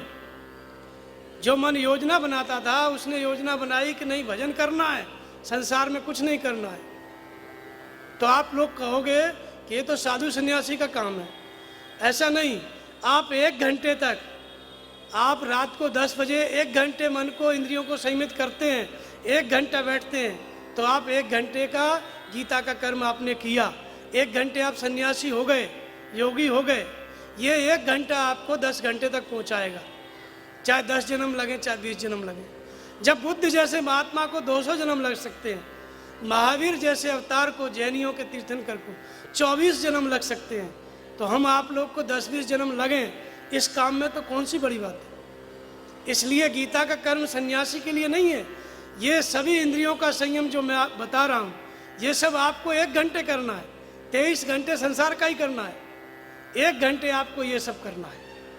इसलिए इंद्रियों को जब संयमित किया, मन ने योजना बनाया कि अब हमें 1 घंटा भजन करना है, छोड़ो सब, तो इंद्रियां सिमट गई मन के आदेश के अनुसार अंदर, और मन की योजना के अनुसार बुद्धि ने निर्णय लिया कि नहीं, अब भजन ही, नाम ही जपना है, ध्यान ही करना है और कुछ नहीं। दूसरे विचारों का आना बंद हुआ, नाम जपो, ध्यान में बुद्धि लग गई, चित्त निरंतर नाम जपने लगा या गुरु महाराज के स्वरूप को निरंतर देखने लगा। तो सर्वाण इंद्रिय कर्माणि, आत्मा का संयम होने लगा। इंद्रियां संयमित हुई मन में, और मन संयमित हुआ बुद्धि में, अब बुद्धि संयमित चित्त में हुई, और चित्त नाम के जप में एकाग्र हो गया। आधा घंटे में, 10 मिनट ही हुआ, लेकिन आधा घंटे के लिए सिमट गया। तो ये आत्म संयम, इसको कहते हैं आत्मा का संयम। जो योगी होता है, महापुरुष होता है, ये यज्ञ का परिणाम बता रहे हैं। जब यज्ञ पूरा होता है तब संपूर्ण इंद्रियां सिमट जाती हैं मन में, और मन बुद्धि में, और चित्त एकाग्र होता है नाम के जप में, दूसरे विचार नहीं आते। लेकिन हमको प्रतिदिन करना है, तो 1 घंटे के लिए यही अभ्यास करना है। ये तो योगी की पराकाष्ठा है, और आपको करना है यही काम, आपको 1 घंटे रोज अभ्यास करना है। रोज इंद्रियों को संयमित करना है नाम के जप में, अर्थात नाम का जप करना है, गुरु महाराज का ध्यान करना है। वे इंद्रियां अपने आप इसमें संयमित हो जाएंगी, करना नहीं पड़ेगा। तो नियम से आपको 1 घंटे करना है, और यह सन्यासी की, योगी की पराकाष्ठा बताई जा रही है, यज्ञ का परिणाम। तो इंद्रियां सिमट गई मन में, मन एकाग्र हो गया बुद्धि में, बुद्धि चित्त में, और चित्त नाम के जप में या गुरु महाराज के चरणों में ध्यानस्थ हो गया। तो आत्म संयम योगाग्नि, आत्मा का संयम सध गया, योग की अग्नि प्रकट हो गई। कौन से योग की अग्नि? योग माने मिलन, परमात्मा का आत्मा का मिलन, जीवात्मा का परमात्मा से मिलन, हमारा ईश्वर से मिलन, हमारे ही हृदय स्थित ईश्वर से हमारा मिलन। क्यों नहीं हो पा रहा था? इंद्रियां और मन बाहर संसार से जुड़े थे। अब क्यों हो गया मिलन? इंद्रियां, मन और बुद्धि अंदर आत्मा से जुड़ गए। जो चेतना बाहर भटकती थी, वो चेतना नाम जप के द्वारा, ध्यान के द्वारा अंदर आत्मा में उसकी शक्ति स्थिर हो गई। इसको कहते हैं योग, योग की पराकाष्ठा। जब हम अपने ही आत्मा से जुड़ गए, अर्थात अपने ही हृदय स्थित ईश्वर से जुड़ गए, माध्यम क्या? ओम का जप या तत्व स्थित महापुरुष के स्वरूप का ध्यान। या तो स्वरूप में गुरु के चरणों में सूरत टिक गई, या नाम जप में सूरत टिक गई। इसको कहते हैं आत्म संयम। अब इससे हुआ क्या? योगाग्नि, योग की अग्नि प्रकट हो गई। जिस परमात्मा को प्राप्त करना चाहता था, वो उसकी इंद्रियां और मन और चित्त के सामने स्थिर हो गया। भीतर जैसे ही सूरत जुड़ी नाम जप में और ध्यान में, तो बाहर भी वही आत्मा दिखता है। इसको कहते हैं योग की अग्नि। जिसे पाना चाहता था वो मिल गया। जुहती ज्ञान दीप्ति, जैसे योग की पराकाष्ठा हुई तो किसका ज्ञान हो जाता है? ये यहाँ तक की स्थिति आई कैसे? ज्ञान दीप्ति, ज्ञान के प्रकाश में। इन इंद्रियों का, मन का संयम आखिर हुआ कैसे? किसने कराया? ज्ञान ने। क्या है ज्ञान? अध्यात्म ज्ञान नित्यत्वम तत्व ज्ञानार्थ दर्शनम एतत् ज्ञान मिति प्रोक्तम अज्ञानम यत्त्वनित। क्या है ज्ञान? लोग कहते हैं ज्ञान किसी चीज़ को पढ़ लिया, समझ लिया, हो गया ज्ञान। संसार में अपने अपने विषय के सब ज्ञानी हैं, लेकिन यहाँ भगवान कहते हैं कि आत्मा के अधिपत्य में निरंतर चलना ज्ञान है। आत्मा के संयम के लिए हमने क्या किया? किसके प्रकाश में हम चले? ये नाम का जप, ये ध्यान किसके निर्देशन में किया? आत्मा के निर्देशन में। हमारी आत्मा जागृत हुई, सदगुरु के सानिध्य से भगवान हमको बताने लगे, आत्मा बोलने लगी और हम उसकी बात को समझने लगे। और समझ के क्या करने लगे? नाम का जप, स्वरूप का ध्यान करते करते कैसी स्थिति आ गई? आत्म संयम, इंद्रियां, मन, बुद्धि सब सिमट गया, ज्ञान के प्रकाश में चलते चलते, और सिमट गया तो योग की अग्नि प्रकट हो गई। जिसे जानना चाहता था वो मिल गया। जैसे ही भगवान की प्राप्ति हुई तो शुभ और अशुभ कर्म सब समाप्त हो गए। ये यज्ञ का परिणाम है, अप्राप्त की प्राप्ति है। पहले उसे जहाँ भी देखता था क्या दिखता था? केवल शरीर। अब जहाँ भी देखता है क्या दिखता है? शरीरों को भी देखता है महापुरुष, तो उसे आत्मा दिखती है, शरीर नहीं दिखता है, क्योंकि वो आत्मा है। और हम देखते हैं तो आत्मा को नहीं देखते, हम शरीरों को ही देखते हैं, क्योंकि हम शरीर हैं। हम 95% शरीर हैं, 5% आत्मा है जिसका भी पता नहीं है। और महापुरुष 99% आत्मा है, केवल 1% शरीर है। जब तक वो कल्याण के लिए जीवित हैं तब भी आत्मा ही है, लेकिन शरीर के द्वारा कल्याण होता है, तो वे आत्मस्वरूप है। वही स्थिति यहाँ साधक को मिल गई यज्ञ की पराकाष्ठा में। तो यज्ञ जिसको हमने कार्य रूप दिया, उसने क्या हमको प्राप्त कराया? जो आत्मा शाश्वत थी, सनातन थी, उसकी प्राप्ति के लिए हमने ये कर्म आरंभ किया, यज्ञ रूपी कर्म। यज्ञ को कार्य रूप दिया, उसमें श्रद्धा स्थिर करके हम कहाँ पहुँच गए? यज्ञ पूरा हो गया, इंद्रियां संयमित हो गई, मन एकाग्र हो गया। तो यज्ञ सृष्टा मृत भुजो यान्ति ब्रह्म सनातन। यज्ञ ने जिसकी रचना की, किसकी रचना की? अमृत की रचना की। उस अमृत का ज्ञान यज्ञ ने कराया। कौन से अमृत की रचना की? भगवान कृष्ण ने आरंभ में कहा अध्याय 2 में कि अर्जुन, आत्मा ही शाश्वत है, सनातन अमृत स्वरूप है, शरीर नश्वर है। इस यज्ञ की पूर्ति में किसका ज्ञान हुआ? उस अमृत स्वरूप आत्मा का। इस मरण धर्मा शरीर ने तपस्या की पराकाष्ठा में अपने ही अमृत स्वरूप आत्मा को अपने अंदर देखा। तो किसका ज्ञान कराया यज्ञ ने? अमृत का ज्ञान, आत्मा का ज्ञान। जब आत्मा का ज्ञान हो गया, भीतर आत्मा को देखा, तो बाहर भी आत्मा को ही देखता है। तो ऐसा योगी कहाँ चला जाता है? फिर वो कहाँ रहता है? यान्ति ब्रह्म सनातन, वो सनातन ब्रह्म को प्राप्त हो जाता है। भगवान कृष्ण कहते हैं कि यही तर्जिता सार्गो ये शाम साम्य स्थितम मन। उन पुरुषों के द्वारा जीवित स्थिति में ही संसार को जीत लिया गया।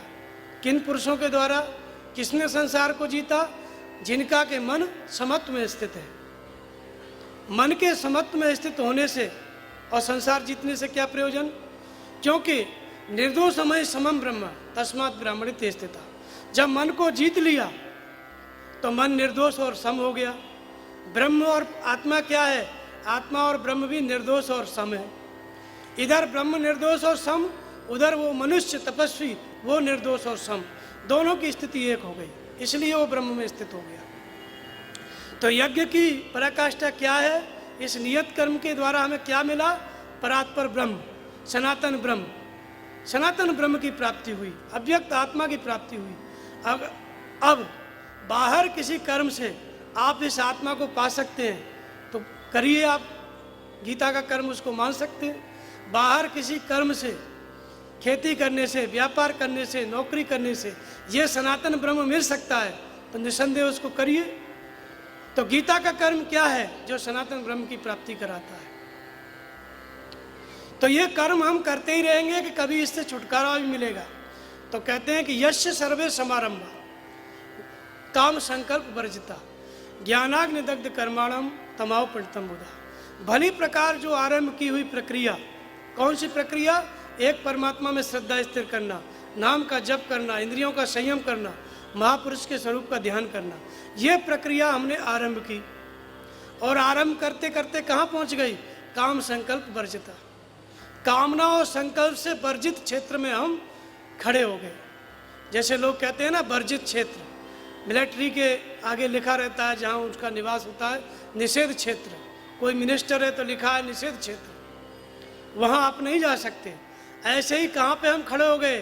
काम संकल्प वर्जिता। ऐसी स्थिति में मनुष्य खड़ा हो जाता है, साधक महात्मा, जहाँ कामना और संकल्प का प्रवेश ही नहीं हो सकता। प्रवेश करना चाहे तो भी प्रवेश नहीं हो सकता। और अभी क्या स्थिति है व्यक्ति की? हम कामना को हटाना चाहे तो भी नहीं हट रही, संकल्प को हटाना चाह रहे हैं तो भी नहीं हट रहा। और यहाँ कहाँ पर पहुँच गया साधक कि काम और संकल्प प्रवेश कर ही नहीं सकता। संत रैदास कहते हैं कि अब कैसे छूटे राम रट लागे।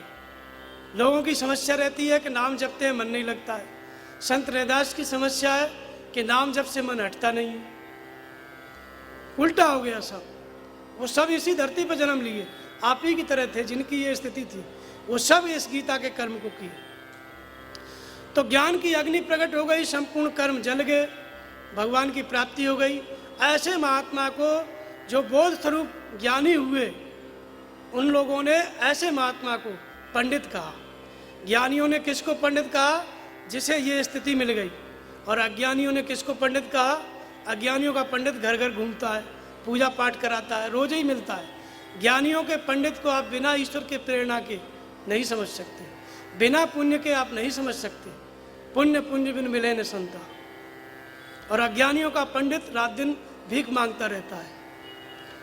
तो ज्ञानियों ने किसको पंडित कहा? जिसने ईश्वर की प्राप्ति कर ली, जिसने यज्ञ को करके, तपस्या करके भगवान को प्रत्यक्ष देख लिया, वो ज्ञानियों का पंडित है।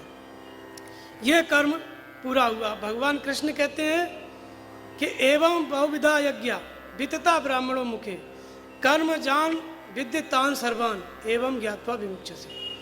ये जो बहुत प्रकार के यज्ञ कहे गए वेद की वाणी में, महापुरुष की वाणी में, इन सभी यज्ञों को तू कर्म से उत्पन्न हुआ जान। अर्थात कर्म उस हरकत का नाम है जिससे ये यज्ञ पूरे होते हैं। कर्म उस हरकत का नाम है जिस हरकत को हम एक ईश्वर में श्रद्धा स्थिर करने के लिए करते हैं, जिस हरकत को हम इंद्रिय संयम करने के लिए करते हैं, जिस हरकत को हम स्वाध्याय करने के लिए करते हैं, इस हरकत का नाम कर्म है। अर्थात इंद्रिय संयम, स्वाध्याय, नाम का जप, ये यज्ञ है और इसको करना कर्म है। ये जिस एक्शन से, जिस आचरण से ये पूरे होते हैं, नाम जप ध्यान, उस आचरण का नाम कर्म है। कर्म माने परमात्मा के लिए की गई तपस्या। लेकिन ये तपस्या सन्यासी करते ऐसी बात नहीं। भगवान ने कहा इस यज्ञ को करने का अधिकार किसका? अपिचेत सुदुराचारो भजते माम अनन्य भाग। अत्यंत दुराचारी भी अर्जुन मेरा भजन करके शीघ्र ही धर्मात्मा हो जाता है। अपितु अजामिल अजगण काऊ भय शुद्ध हरिनाम प्रभाव। अत्यंत दुराचारी भी मेरा भजन करके शीघ्र ही धर्मात्मा हो जाता है। तो लोग कहते हैं तो साधुओं के लिए, हम तो इतने बड़े पापी हैं, हम कैसे गीता का पालन करें? नहीं, आप सबसे बड़े पापी हैं, तभी तो आपको गीता की आवश्यकता है और तभी गीता को आपकी आवश्यकता है। तो अत्यंत दुराचारी भी मेरा भजन करके शीघ्र ही धर्मात्मा हो जाता है। अब इस नियत कर्म को भगवान कृष्ण ने, महापुरुष ने इसको 4 भागों में बांटा। नियत कर्म को कितने भागों में बांटा?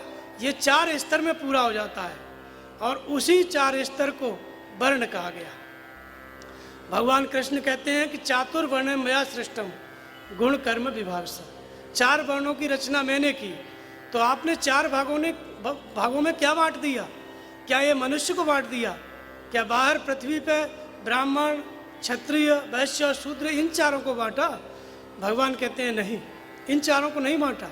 गुण कर्म विभाग से, गुणों के दबाव से कर्म को 4 भागों में बांटा। गुणों के दबाव से किसको बांटा? कर्म को बांटा। कर्म को हमने समझ लिया। अब इसका बंटवारा कैसे होता है गुणों के द्वारा, उसको भी हम समझेंगे। वास्तव में ये जो 4 भागों में साधना बांटी गई, जब व्यक्ति पहले दिन किसी महापुरुष की शरण में आता है, भगवान की प्रेरणा से जब कोई साधक, जब कोई भक्त गीता के मार्ग पर कदम रखता है, किसी महापुरुष के प्रति समर्पित होता है, जैसे अर्जुन कृष्ण के प्रति समर्पित हुआ, तो अर्जुन जो है इस वर्ण व्यवस्था में क्षत्रिय स्तर का साधक है। ऐसे ही यदि हम सब समर्पित होते हैं, हृदय स्थित ईश्वर के प्रति समर्पित होते हैं, उनकी प्रेरणा से भगवान के दर्शन होते हैं, सद्गुरु मिलते हैं, फिर उनकी शरण में हम जाते हैं और उनके प्रति समर्पित होकर के उनके बताए हुए नाम का जप आरंभ करते हैं, गीतोक्त कर्म आरंभ करते हैं, कृष्ण भगवान के कर्म का आरंभ करते हैं। तो जिस दिन हम आरंभ करते हैं उस दिन जो हमारी स्थिति है वो गुणों के दबाव के अनुरूप हमारी स्थिति है। गुणों का दबाव क्या होता है? जैसे एक व्यक्ति 10 साल से साधना कर रहा है, साधक, और एक साधक, एक पथिक, एक भक्त आज महापुरुष के पास जाता है, तो उन दोनों की स्थिति एक जैसी नहीं होगी, बड़ा अंतर होगा। 10 साल से चलने वाले साधक की नकल यदि आज लगने वाला साधक करता है तो वो भयभीत होने लगेगा, उसे स्थिति नहीं मिलेगी, भयभीत होकर के भाग जाएगा छोड़ करके। तो इसलिए इसी वर्ण व्यवस्था को स्वधर्म भी कहा गया है। इसी को क्या कहा गया है? स्वधर्म। लोग कहते हैं स्वधर्म का पालन, कहते हैं गीता कहती है स्वधर्म का पालन धर्म है। तो स्वधर्म का पालन लोगों ने बाहर फैला दिया कि ब्राह्मण अपने धर्म का पालन करे जो स्मृतियों में लिखा है, क्षत्रिय अपने धर्म का पालन करे, लड़ाई लड़े, बनिया अपने धर्म का पालन करे, व्यापार करे, और शूद्र अपने धर्म का पालन करे, झाड़ू लगाए। ये सबका स्वधर्म है, यही फैला रखा है भारत में। लेकिन स्वधर्म का मतलब क्या है? स्वभाव से उत्पन्न इस नियत कर्म को, गीतोक्त कर्म को करने की क्षमता। आज कोई साधक, आज आप इस नियत कर्म को समझ करके महापुरुष के ध्यान में लगते हैं, नाम जप में लगते हैं, तो आज आपका मन नहीं लगेगा। मन क्यों नहीं लग रहा है?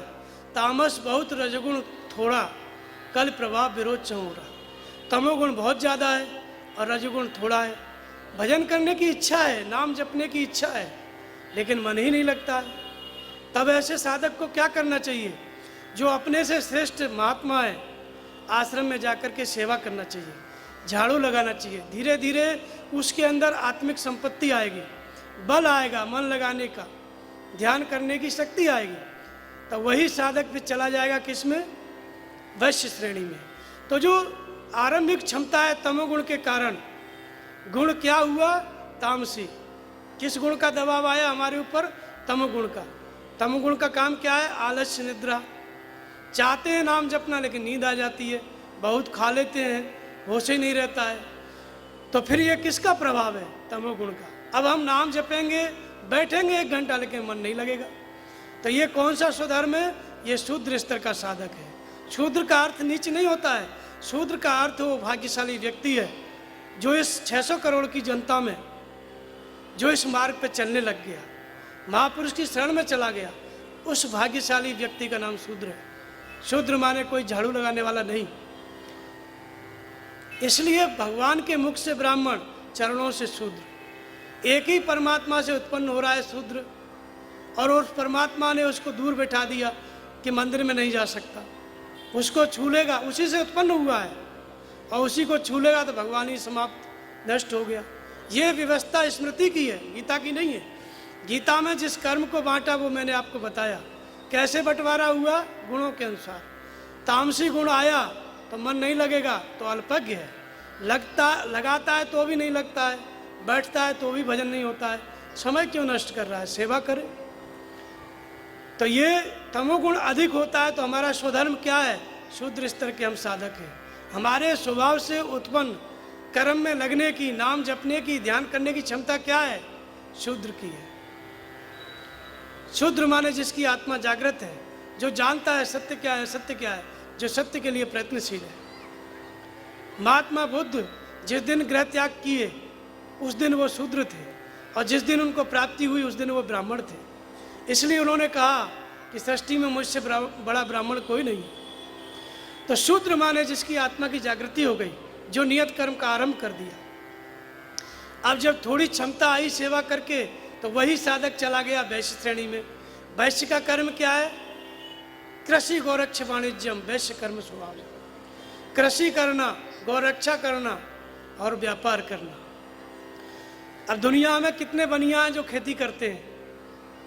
सब लोग दुकान करते हैं, कोई बनिया आपको खेती करते हुए नहीं मिलेगा। खेती तो जो करता है वो बाहर अगर आप देखा जाए तो कोई नहीं करता है। हरवा चरवा अपना रखे रहते हैं, जो दूसरी जातियां हैं वही सब खेती करती है। तो वहाँ बाहर ये नियम कहीं नहीं दिखता है। तो कृषि का अर्थ होता है, कृषि में क्या होता है? बीज बोया जाता है, और बीज बोया जाता है तो खेत में उगता है तो अन्न पैदा होता है। फिर उसी अन्न को हम खाते हैं, फिर बीज बोते हैं, फिर पैदा होता है, फिर खाते हैं, प्रक्रिया चलती है। ऐसे ही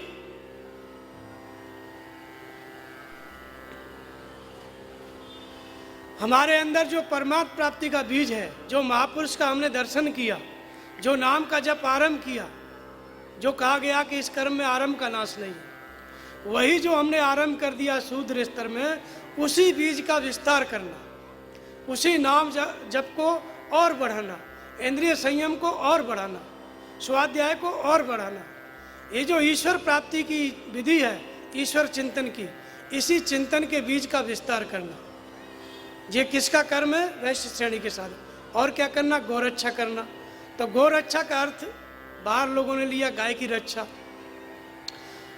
अब यहाँ गौरक्षा का कानून भी लागू हो गया, लेकिन प्रश्न उठता है कि किसी समय में अरब में भी हिंदू थे, आज सब मुसलमान हो गए।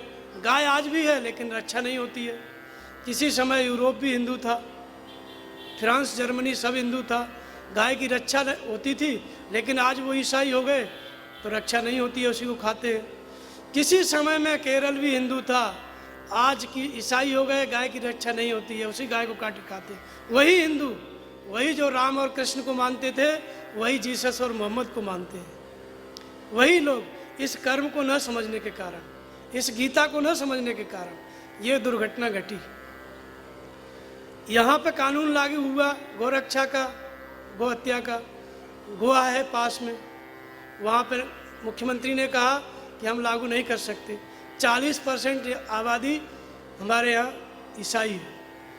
वही 40% लोग 50 वर्ष पहले कौन थे? ये सब हिंदू थे। और इस देश में जितनी तेजी से हिंदू ईसाई बन रहा है, लाखों की संख्या में रोज हिंदू ईसाई बन रहे हैं। क्यों बन रहे हैं? पैसे के अभाव में नहीं, गरीबी के कारण नहीं, इस कर्म को न समझने के कारण, इस गीता को न समझने के कारण।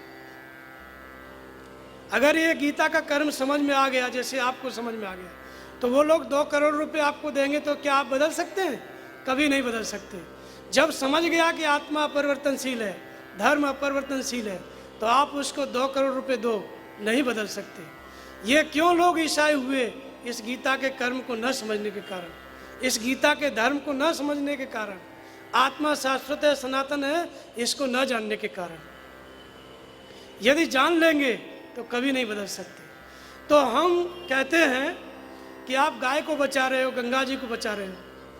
यदि गाय और गंगा जी को मानने वाला जब हिंदू ही नहीं बचेगा तो इसकी रक्षा कौन करेगा?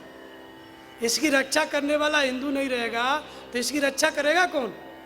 इसलिए बचाना है तो हिंदुओं को बचाओ। और हिंदू कब बचेगा? जब ये यथार्थ गीता प्रत्येक हिंदू के घर में जाएगी, इसको उनके बच्चे पढ़ेंगे, इस नियत कर्म के अनुसार आचरण करेंगे, तब हिंदू सुरक्षित हो सकता है। नहीं हनुमान चालीसा, दुर्गा चालीसा, भूत प्रेत की पूजा, देवी देवताओं की, शनिचर की पूजा, इनसे हिंदू नहीं बच सकता है। यदि गीता नहीं समझ में आई, लाखों की संख्या में हिंदू बदल रहा है, लेकिन गीता जिस दिन समझ में आ गई, यथार्थ गीता जिस दिन लोग पढ़ लिए, समझ लिए, उस दिन हिंदुओं का परिवर्तन होना बंद हो जाएगा। तो सरकार का काम क्या है? सरकार ये गौ हत्या बंद कर रही है, कभी गंगा जी के आंदोलन कर रही है, कभी और कोई आंदोलन चलता है, ये सब नहीं। पहले हिंदुओं को बचाने का आंदोलन करो, पहले हिंदुओं को उनका धर्म समझाओ, पहले हिंदू अपने कर्तव्य को समझें, अपनी गीता को समझें, अपने महापुरुषों की वाणी को समझें, अपने महापुरुषों के चले हुए मार्ग को समझें। तब ये सारी व्यवस्था अपने आप बंद हो जाएगी। जब सत्य समझ में आ जाएगा तो असत्य क्या है अपने आप छूट जाएगा। फिर गौ हत्या बंद करो, इसका आंदोलन नहीं चलाना पड़ेगा। जब सत्य समझ लिया व्यक्ति तो सभी हिंदू सत्य से जुड़ जाएंगे, और जो ईसाई और मुसलमान हो गए वो भी इस सत्य से जुड़ जाएंगे। गौ हत्या चाहे जो भी चीज़ सब बंद हो जाएगा। लेकिन यदि हमने इस गीता को लागू नहीं किया, इसके कर्म को नहीं समझा, तो हम लाखों की संख्या में हमारे लोग रोज बदल रहे हैं। एक दिन जो है हिंदू ही नहीं बचेगा, तब गाय की रक्षा कौन करेगा? तो इसलिए रक्षा करनी है तो पहले आत्मरक्षा की सोचो, पहले अपने वंश की, अपनी कम्युनिटी की, अपने लोगों की रक्षा की सोचो कि ये लोग कैसे बचे, ये जो निरंतर ईसाई हो रहे हैं ये कैसे बचे। हम मर जाएंगे, कोई हत्या कर देगा तो जन्म लेंगे, फिर इस देश में आएंगे। आज़ादी के लिए लोग मरे, लड़े, फिर जन्म लिए, फिर साधना कर रहे हैं। लेकिन यदि हम ईसाई हो गए तब तो ये प्रक्रिया ही बंद हो जाएगी। फिर इस देश में राम कौन है, कृष्ण कौन है, ये सब जो है संग्रहालय में, म्यूजियम में रखने की चीज़ हो जाएगी। मंदिरों में कोई नहीं जाएगा, पाकिस्तान में मंदिर हैं, कोई जाता है? ये सब चीज़ें जब तक गीता नहीं समझ में आएगी, गीता का कर्म समझ में नहीं आएगा, तब तक लागू नहीं हो सकती, तब तक हम नहीं समझ सकते। तो वैश्य श्रेणी का कर्म क्या है, गोरक्षा क्या है? इंद्रियों की रक्षा। वो कब होगी? जब हम गीता का कर्म समझेंगे, इंद्रियों को संयमित करेंगे, तो इंद्रियों की रक्षा होगी। तो इंद्रियों का संयम, गोरक्षा, ये किसका कर्म है, किसका स्वभाव है, किसका स्वधर्म है? वैश्य श्रेणी के साधक का। जब इंद्रिय संयम करने लग गया, नाम जपने लग गया, थोड़ा मन संसार में जाता है, थोड़ा नाम जप में लगता है, थोड़ा सतोगुण है लेकिन रजोगुण अधिक है, तमोगुण समाप्त हो गया है, अभी भी मन पूरा नहीं लग रहा है, प्रकृति में भाग जा रहा है। लेकिन धीरे धीरे इसी काम को करते करते जब जब इंद्रियां मन भागे तब तक संयम करो, नाम जप में लगाओ। यही अभ्यास करते करते क्षमता आ जाएगी, शक्ति आ जाएगी। तब कहते हैं समय दमे तपे सोचम शांति आर्जवमेव च ज्ञान विज्ञान वास्तिक्यम ब्रह्म कर्म स्वभाव। इससे पहले क्षत्रिय का कर्म शौर्यम तेजो धृतिज दाक्षम युद्धे चाप्य पलायनम दानव ईश्वर भावश्च छात्र कर्म स्वभाव। तो क्षत्रिय के स्वभाव से उत्पन्न कर्म क्या है? शौर्य, शूरवीरता। अर्जुन अपने स्वधर्म में क्षत्रिय पाया जाता है। शूरवीरता किसका नाम है? शूरवीरता का अर्थ है, पहले साधक वैश्य और शूद्र श्रेणी में क्या करता है? नाम जपता है, बेकार आए नाम जपना बंद कर दिया, मन नहीं लग रहा है, चलो सो जाते हैं, बैठ जाते हैं, घूम लेते हैं। जैसे ही मन विचलित हुआ साधक छोड़ देता है साधना। लेकिन क्षत्रिय श्रेणी में क्या है? शौर्य, पीछे ना हटने का स्वभाव। मीराबाई को जहर दिया गया, हंसते हंसते पी लिया। और महापुरुषों के साथ कई घटनाएं घटी। तुलसीदास की रामायण को फेंक दिया, और रैदास के पीछे भी, कबीरदास के पीछे भी बहुत सारे षड्यंत्र हुए, पीछे नहीं हटे भगवत पद से। तो शौर्य का मतलब होता है पीछे न हटने का स्वभाव, महान विघ्न आने पर भी पीछे न हटना। ये किसका स्वभाव है? क्षत्रिय श्रेणी के साधक का। ये किसका स्वधर्म है? क्षत्रिय श्रेणी के साधक का। तो शौर्यम तेजो, जब शौर्य रहेगा, मन को रोकने की क्षमता रहेगी, तो ईश्वरीय तेज उतरेगा।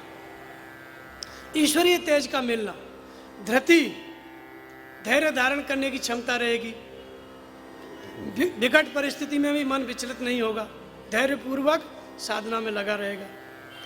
दाक्षम, कर्म करने की दक्षता, नियत कर्म, नाम जपने की, ध्यान करने में कुशलता। पहले वाला साधक कुशल नहीं होता है, नाम भी जपता है, ध्यान भी करता है, लेकिन कुशलता नहीं रहती, मन विचलित होता है। लेकिन क्षत्रिय श्रेणी के साधक में कुशलता आ जाती है, मन को कैसे लगाना है उसको तरीका आ जाता है मन लगाने का। तो शौर्यम तेजो धृति दाक्षम युद्धे चाप्य पलायनम और दानम ईश्वर भावश्च छात्र कर्म स्वभाव। दान, दान माने मन क्रम वचन से आत्मसमर्पण, सदगुरु के आदेश के प्रति समर्पण, भगवान जो भीतर से आदेश दे रहे हैं उसके प्रति समर्पण, ये है दान। ईश्वर भाव, ईश्वर भाव माने स्वामी भाव, अपनी इंद्रियों पे जितेंद्रियता, अपनी इंद्रियों को संयमित रखने की ताकत, मन को एकाग्र रखने की ताकत, इसको कहते हैं स्वामी भाव। यह क्षत्रिय श्रेणी के साधक में आ जाता है कि वैश्य और शूद्र श्रेणी के साधक में ये बातें नहीं रहती हैं। तो ये क्षत्रिय के स्वभाव से उत्पन्न होने वाला कर्म है। इस क्षत्रिय में कौन से गुण की बाहुल्यता है? सत्व गुण की। सत्वगुण अधिक है लेकिन रजोगुण भी है। मन को एकाग्र करता है लेकिन संघर्ष के द्वारा, मन भागने की चेष्टा करता है लेकिन भागने नहीं देता है। अभी भागने की चेष्टा भी है और रोकने की ताकत भी है, ये दो चीज़ें मौजूद हैं। इसलिए क्षत्रिय के स्वभाव से उत्पन्न कर्म है और इस स्थिति का साधक क्षत्रिय श्रेणी का साधक है। उसका स्वधर्म क्या है? क्षत्रिय श्रेणी का स्वधर्म है। इससे भी आगे इसी साधना को करते करते जब साधक आगे चला जाता है तो समय दमे तपे सोचम शांति आर्जमेव च ज्ञान विज्ञान मास्तिक्यम ब्रह्म कर्म स्वभाव। समय दमे तपे सोचम, इंद्रियों का स्वाभाविक दमन, इंद्रियों का दमन करना नहीं पड़ रहा है, इंद्रियां अपने विषयों से समट गई, अंतर्मुखी हो गई। मन का स्वाभाविक समन, मन एकाग्र हो गया, मन क्या हो गया? एकाग्र हो गया। अब कैसे छूटे राम रट लागी। राम नाम जो जपता था, मन लगाता है साधक, मन हटाना चाहता है, फिर भी नाम जप में जबरदस्ती लग जाता है। इंद्रियों को बाहर देखता है, फिर भी जहाँ देखता है वहाँ भगवान दिखते हैं। इंद्रियाँ ऑटोमेटिक संयमित हो जाती हैं, मन अपने आप रुक जाता है। तो समय दमे तपे सोचम, जिस तप को ढालता था, मन से इंद्रियों को लक्ष्य में लगाता था और नहीं लगते थे, लेकिन वो तपस्या स्वाभाविक ढल गई स्वभाव में। मन से इंद्रियां सीधा लक्ष्य में जाके रुकती हैं, नाम और रूप में मन रुकता है, इधर उधर कहीं जाता ही नहीं है। तपे सोचम, अंतःकरण को शुद्ध करता था, फिर मलिन हो जाता था, लेकिन तप सोचम, अंतःकरण पूरी तरह शुद्ध हो गया। शुद्धता का अर्थ क्या है? शुद्धता का अर्थ है जो भीतर वही बाहर, जो भगवान का आदेश मिला वैसा ही आचरण किया, इसको कहते हैं सोच। तपे सोचम शांति आर्जम एवं, शांति माने सरलता, आर्जम माने सरलता, शांति माने छोटी छोटी चीजों में उद्वेग को प्राप्त न होना। जैसे छोटी मोटी बातें हैं, कोई भी मौसम आ गया, गर्मी आ गई, ठंडी आ गई, तो साधक पहले वाला क्या होता है, जब ठंडी आती है तो गर्मी देखता है, गर्मी आती है ठंडी देखता है। शांति का अर्थ है चाहे गर्मी में बैठे साधक चाहे ठंडी में, कोई प्रभाव नहीं पड़ेगा। ब्राह्मण श्रेणी का साधक है, इसलिए ये क्षमता उसके अंदर आ जाती है, जो कि पहले ये क्षमता नहीं रहती। आर्जम माने सरलता, सरल स्वभावन मन कुटलाई, नवम सरल सब सन छलहीना, भक्ति का 9वां स्तर, ब्राह्मण स्थिति, सरलता आ जाती है। तो शांति आर्जम एवं ज्ञान विज्ञान मास्तिक्यम, ज्ञान और विज्ञान सबसे जो प्रमुख तत्व है इस ब्राह्मण श्रेणी के साधक का, और जो सबसे प्रमुख बात है जिसको आज तक इस धरती पर बहुत ही कम लोग इस चीज को समझते हैं, ज्ञान और विज्ञान, ये सबसे प्रमुख गुरु का, सदगुरु का गुरु तत्व है। ज्ञान क्या है? प्रत्यक्ष जानकारी।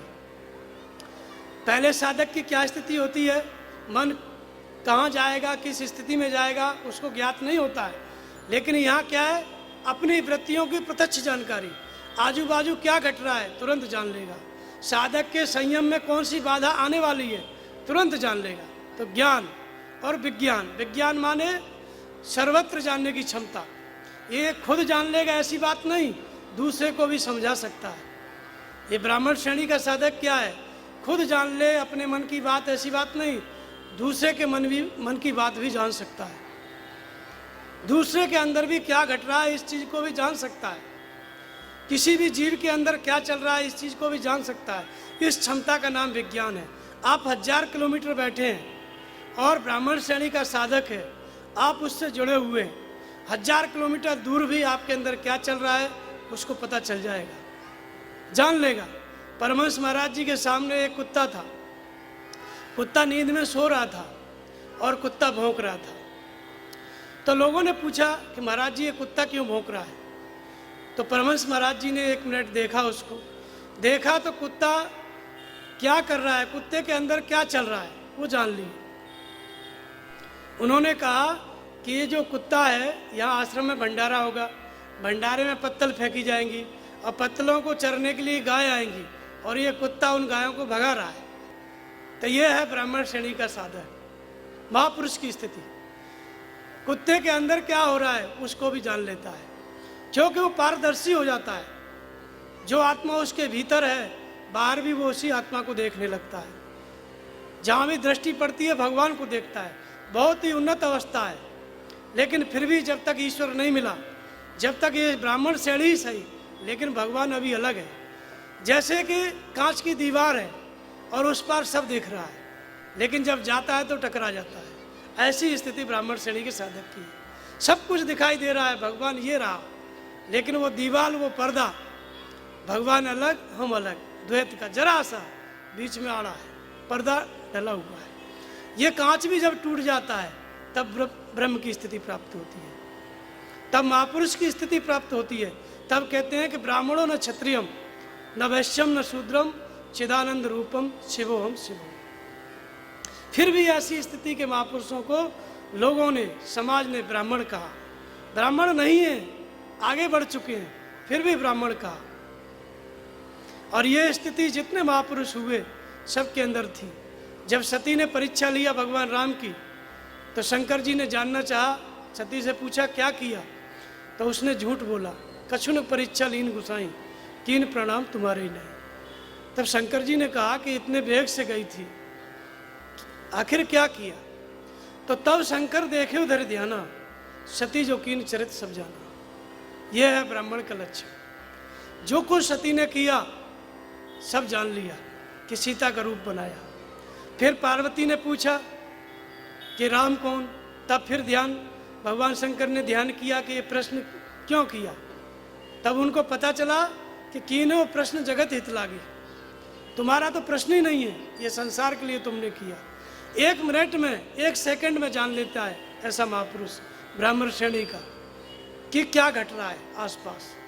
तो ब्राह्मण का अर्थ होता है जो ब्रह्म को जान ले, जो जिसके पास विज्ञान है, अर्थात जो अंतर्यामी है, जो अपने मन की तो जानता ही है, साथ साथ सारी दुनिया की, जहाँ चाहे जिस चीज़ को चाहे जान ले। एक साथ सर्वत्र कार्य करने की क्षमता। हजारों लाखों लोग अगर उसका ध्यान करें तो लाखों लोगों के मन में मार्गदर्शन करने की क्षमता। घर में बैठ के उसका भजन करें तो घर में बैठ के उसका भूत भविष्य वर्तमान उस घर बैठे व्यक्ति का बताने की क्षमता। इसका नाम है विज्ञान। और ये क्षमता जिसके अंदर है वही प्रत्यक्षदर्शी महापुरुष है, वही कृष्ण है, वही राम है। तो ज्ञान विज्ञान मास्तिक्यम ब्रह्म कर्म स्वभाव है। यह ब्राह्मण के स्वभाव से उत्पन्न कर्म है। प्रत्येक चीज को जानना और दूर दराज में स्थित वस्तु को जानना, किसी के अंदर प्रेरणा कर देना। विदेश में बैठे हुए व्यक्ति को भी ईश्वर पथ पे चलाना, वहाँ बैठे हुए व्यक्ति को यहाँ से चला देना, यह क्षमता विज्ञान है। यह ब्राह्मण श्रेणी के साधक का लक्षण है। और बाहर हमने ब्राह्मण क्या कर रखा है, बाहर का ब्राह्मण तो ये भी नहीं जानता है कि शाम को रोटी मिलेगी कि नहीं। यह है ब्राह्मण स्थिति। ये किसी जन्म जाति से नहीं है, ये इस गीता के कर्म के द्वारा आई गई स्थिति है। कर्म करते करते ये स्थिति ऐसी आती है कि जब साधक के स्वभाव में कर्म ढल जाता है, जब मन एकाग्र हो जाता है, तब उसके अंदर ये उसका स्वभाव ऐसा होता है। तो ये ब्राह्मण श्रेणी का साधक है। जब ब्रह्म को प्राप्त कर लिया तो ये ब्राह्मण श्रेणी भी खत्म हो जाती है, फिर साधक भगवान की प्राप्ति कर लेता है, उसका कर्म पूरा होगा, ब्राह्मण भी नहीं रह जाता है, वो हो गया महापुरुष तत्वदर्शी। ये गीता का कर्म है जिसको 4 भागों में बांटा। और ये वर्ण व्यवस्था जो यथार्थ गीता में बताई गई है, यदि लागू हो जाती है तो समाज में जो भेद है चारों जातियों में, शूद्र का, ब्राह्मण का, क्षत्रिय का, इस गीता को पढ़ने और समझने से चारों जातियों के ज्ञान का जो स्टैंडर्ड है, धर्म के विषय में, ईश्वर के विषय में जो ज्ञान है, जो भेदभाव है वो किस विषय में है, ईश्वर के विषय में, धर्म के विषय में, उनका ज्ञान जब एक जैसा हो जाएगा तो ये चारों जातियाँ एक हो जाएंगी, उनके ज्ञान का स्टैंडर्ड एक हो जाएगा। और ये गीता हजारों वर्ष से जो सुलग रहा है हिंदू समाज, उसके अंदर पूरे समाज में शांति प्रदान कर देगी, चारों वर्णों को एक कर देगी। और ये व्यवस्था जब इस देश में लागू हो गई, जब इस देश के लोग, जब हिंदू इस व्यवस्था पर चलने लगे, तो पूरे विश्व के लोग इस धर्म में प्रवेश ले सकते हैं। और इस दृष्टि से भारत पुनः विश्वगुरु बन सकता है। लेकिन यदि चाहे कि शनिचर की पूजा करने वाला भारत, देवी की मूर्ति बैठाने वाला भारत, अलग अलग देवताओं की पूजा करने वाला भारत, ग्रह उपग्रह की पूजा करने वाला भारत, इसको आप चाहें विश्वगुरु बनाना, तो विश्व के लोग इतने मूर्ख नहीं है कि आपकी शनिचर की पूजा करने के लिए या गाय की पूजा करने के लिए आपके शिष्य बनेंगे। यदि आप आत्मा का उपदेश देते हैं, ईश्वर की प्राप्ति का उपदेश देते हैं, तो विश्व के लोग आपको मानेंगे। जो ईसाई हो गए हैं, मुसलमान हो गए हैं, वे भी इसमें आ जाएंगे, क्योंकि ईसाई मुसलमान जो एक ईश्वर कहते हैं, वो इसी गीता के शास्त्र सनातन धर्म का प्रचार है। एक ईश्वर को कैसे प्राप्त करना है ये न ईसाई जानते हैं न मुसलमान। एक ईश्वर को कैसे प्राप्त करना है सन्यासी सनातन धर्म को मानने वाले हिंदुओं में कुछ लोग अभी भी जानते हैं, कुछ लोग, सब नहीं जानते कैसे प्राप्त करना है क्योंकि सब अभी यथार्थ गीता नहीं पढ़े। तो एक ईश्वर को कैसे पाना है ये न ईसाई जानते हैं न मुसलमान, और इसलिए उनमें पैगंबर बंद हो गए। न ईसा के बाद कोई दोबारा ईश्वर का पुत्र हुआ और न मोहम्मद के बाद कोई पैगंबर हुआ, आगे हो भी नहीं सकता है, क्योंकि उसमें लिखा है कुरान में नहीं हो सकता है। लेकिन गीता में ऐसा कोई आग्रह नहीं है। गीता के अनुसार चाहे ईसाई हैं चाहे आप मुसलमान हैं, आप गीता की विधि का ईसाई हो तब भी इसके अनुसार ईश्वर को प्राप्त कर सकते हो, मुसलमान हो तब भी गीता के अनुसार ईश्वर को प्राप्त कर सकते हो। किसी भी धर्म के हो, किसी भी जाति के हो, पापी हो पुण्यात्मा हो, कोई आग्रह नहीं है। गीता मनुष्य मात्र का धर्मशास्त्र है। कुरान और बाइबल का आग्रह है, आप मुसलमान होंगे तभी कुरान के अनुसार आप आचरण कर सकते हैं। अर्थात कुरान के अनुसार चलना है तो मुसलमान बनो, बाइबल के अनुसार चलना है तो ईसाई बनो। बिना ईसाई बने स्वर्ग की प्राप्ति नहीं हो सकती। और इसलिए ईसाई लोग हिंदुओं को ईसाई बनाने में लगे हुए, लेकिन हिंदुओं ने आज तक किसी भी धर्म को हिंदू नहीं बनाया। किसी भी जाति में, किसी भी देश में जाकर के ऐसा नहीं किया कि तुम लो पैसा लो और हिंदू हो जाओ, क्योंकि हिंदू जानता है कि हमारा धर्म अपरिवर्तनशील है। हमारा धर्म लालच में बदलने वाला नहीं है या लालच के द्वारा उसको इसमें लाने वाला नहीं है। हम किसी भी जाति की संस्कृति को या किसी भी व्यक्ति की स्वतंत्रता को नष्ट नहीं कर सकते। इनके अंदर दयालुता थी, परिणाम ये हुआ कि दूसरों को इन्होंने नष्ट नहीं किया, लेकिन दूसरों ने इनको नष्ट कर दिया। आज भी लगातार कर रहे हैं। इनकी दयालुता के कारण, इनकी करुणा के कारण ये स्वतः नष्ट होते चले गए। यदि यही नियम इनमें लागू होता, हिंदुओं में, कि गीता को नहीं मानेगा उसको इस धरती से मिटा देंगे, तो क्या कोई धर्म आज दुनिया में होता? कभी नहीं होता। अगर यही काम हिंदू करते तो पूरे विश्व में दूसरा धर्म फैलता ही नहीं। लेकिन हिंदुओं ने सबको स्वतंत्रता दिया, जिसको जो करना है करे। हिंदुओं को छोड़ के जाना चाहता है ईसाई में जाए, कोई मतलब नहीं। परिणाम ये हुआ कि हिंदू ही सब ईसाई हो गए, हिंदू ही सब मुसलमान हो गए, बुद्ध हो गए, जैन हो गए, फूट हो गए। लेकिन इससे हमारा सामाजिक नुकसान हुआ। यदि गीता को हम समझ लेते हैं, गीता के शाश्वत धर्म को मान लेते हैं, यथार्थ गीता को समझ लेते हैं, तो फिर इसके ऊपर यदि पूरा समाज एक बार समझ लेता है तो फिर इस पर कट्टर नियम लगाना पड़ेगा, क्योंकि इसको, ताकि भविष्य में ऐसी भ्रांति न हो। यदि इस नियम पे कट्टर नियम नहीं लगाए हम, भविष्य में भी इसी तरह से ढील दिया, तो फिर लोग बदलने लगेंगे, फिर किसी प्रकार की विकृति फिर आ सकती है। वैसे आने की संभावना नहीं है। एक बार जो यथार्थ गीता समझ लिया, पढ़ लिया, वो नहीं बदल सकता है, लेकिन फिर भी नियम लगाना पड़ेगा। किसी न किसी कारण से कुछ भी हो सकता है। हम लोगों ने कड़क नियम नहीं लगाए, इसलिए हमारा समाज विघटित हो गया, दूसरे धर्मों में परिवर्तित हो गया। अगर हम कट्टर नियम लगाए होते, चाहे जो पूजा हम करते उसी पूजा के प्रति अगर हम कट्टर किए होते और अन्य किसी को नहीं बदलने देते, तो हमारी वो कुरीति सारे विश्व में आज तक उसी तरह से चलती रहती। लेकिन हम लोगों ने किसी को रोका नहीं, और इसलिए लोग को, किसी को जो मन में आया वो इनको छोड़ करके दूसरे संप्रदाय में, धर्म में चला गया। यदि यथार्थ गीता समझ लेते हैं तो रोकने की भी जरूरत नहीं पड़ेगी, समझना मात्र ही काफ़ी है। लोग अपने आप डाइवर्ट हो जाएंगे, बदल जाएंगे। जो परिवर्तित हो रहे हैं वो भी रुक जाएंगे, जो नहीं परिवर्तित हुए हैं, सही सलामत हैं, वो तो बचेंगे ही। जो बदल के चले गए हैं वो भी इस यथार्थ गीता को पढ़ के वापस आ जाएंगे, क्योंकि यही शाश्वत सत्य सिद्धांत है। इसी के आधार पर मनुष्य को शांति मिल सकती है, और शांति कहीं नहीं है। धर्म और संप्रदाय बनाने से मनुष्य को ईश्वर नहीं मिलता है। केवल एक प्रकार के बाड़े में बंद हो जाता है व्यक्ति, एक प्रकार के कारागृह में बंद हो जाता है, उससे बाहर वो निकल नहीं सकता।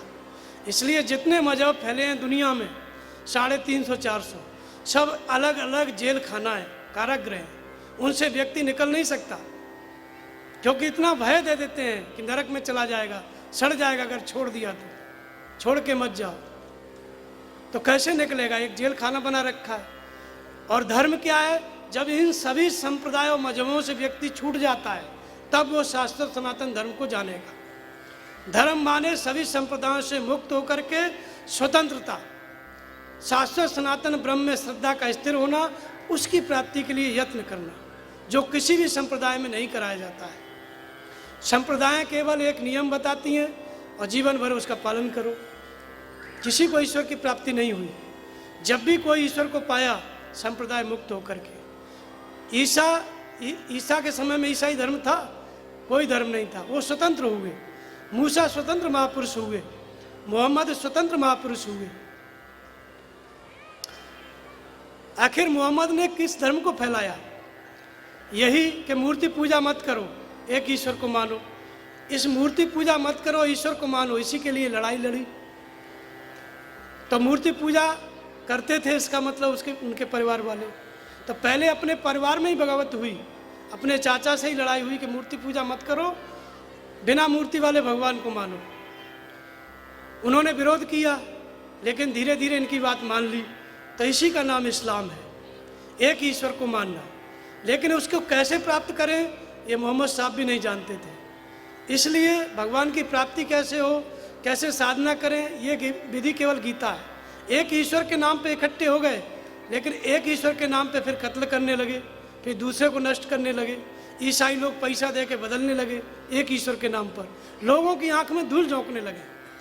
एक ईश्वर को प्राप्त करना था धर्म, एक ईश्वर के नाम पे धोखा देना धर्म नहीं था। तो यहाँ भी भ्रांति हो गई। तो जब हमको इस संप्रदाय से हम मुक्त हो जाएंगे, तभी हम एक ईश्वर को जान सकते हैं।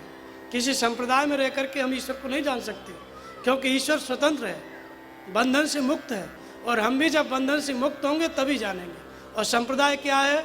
सब बंधन है। मजहब क्या है? बंधन है।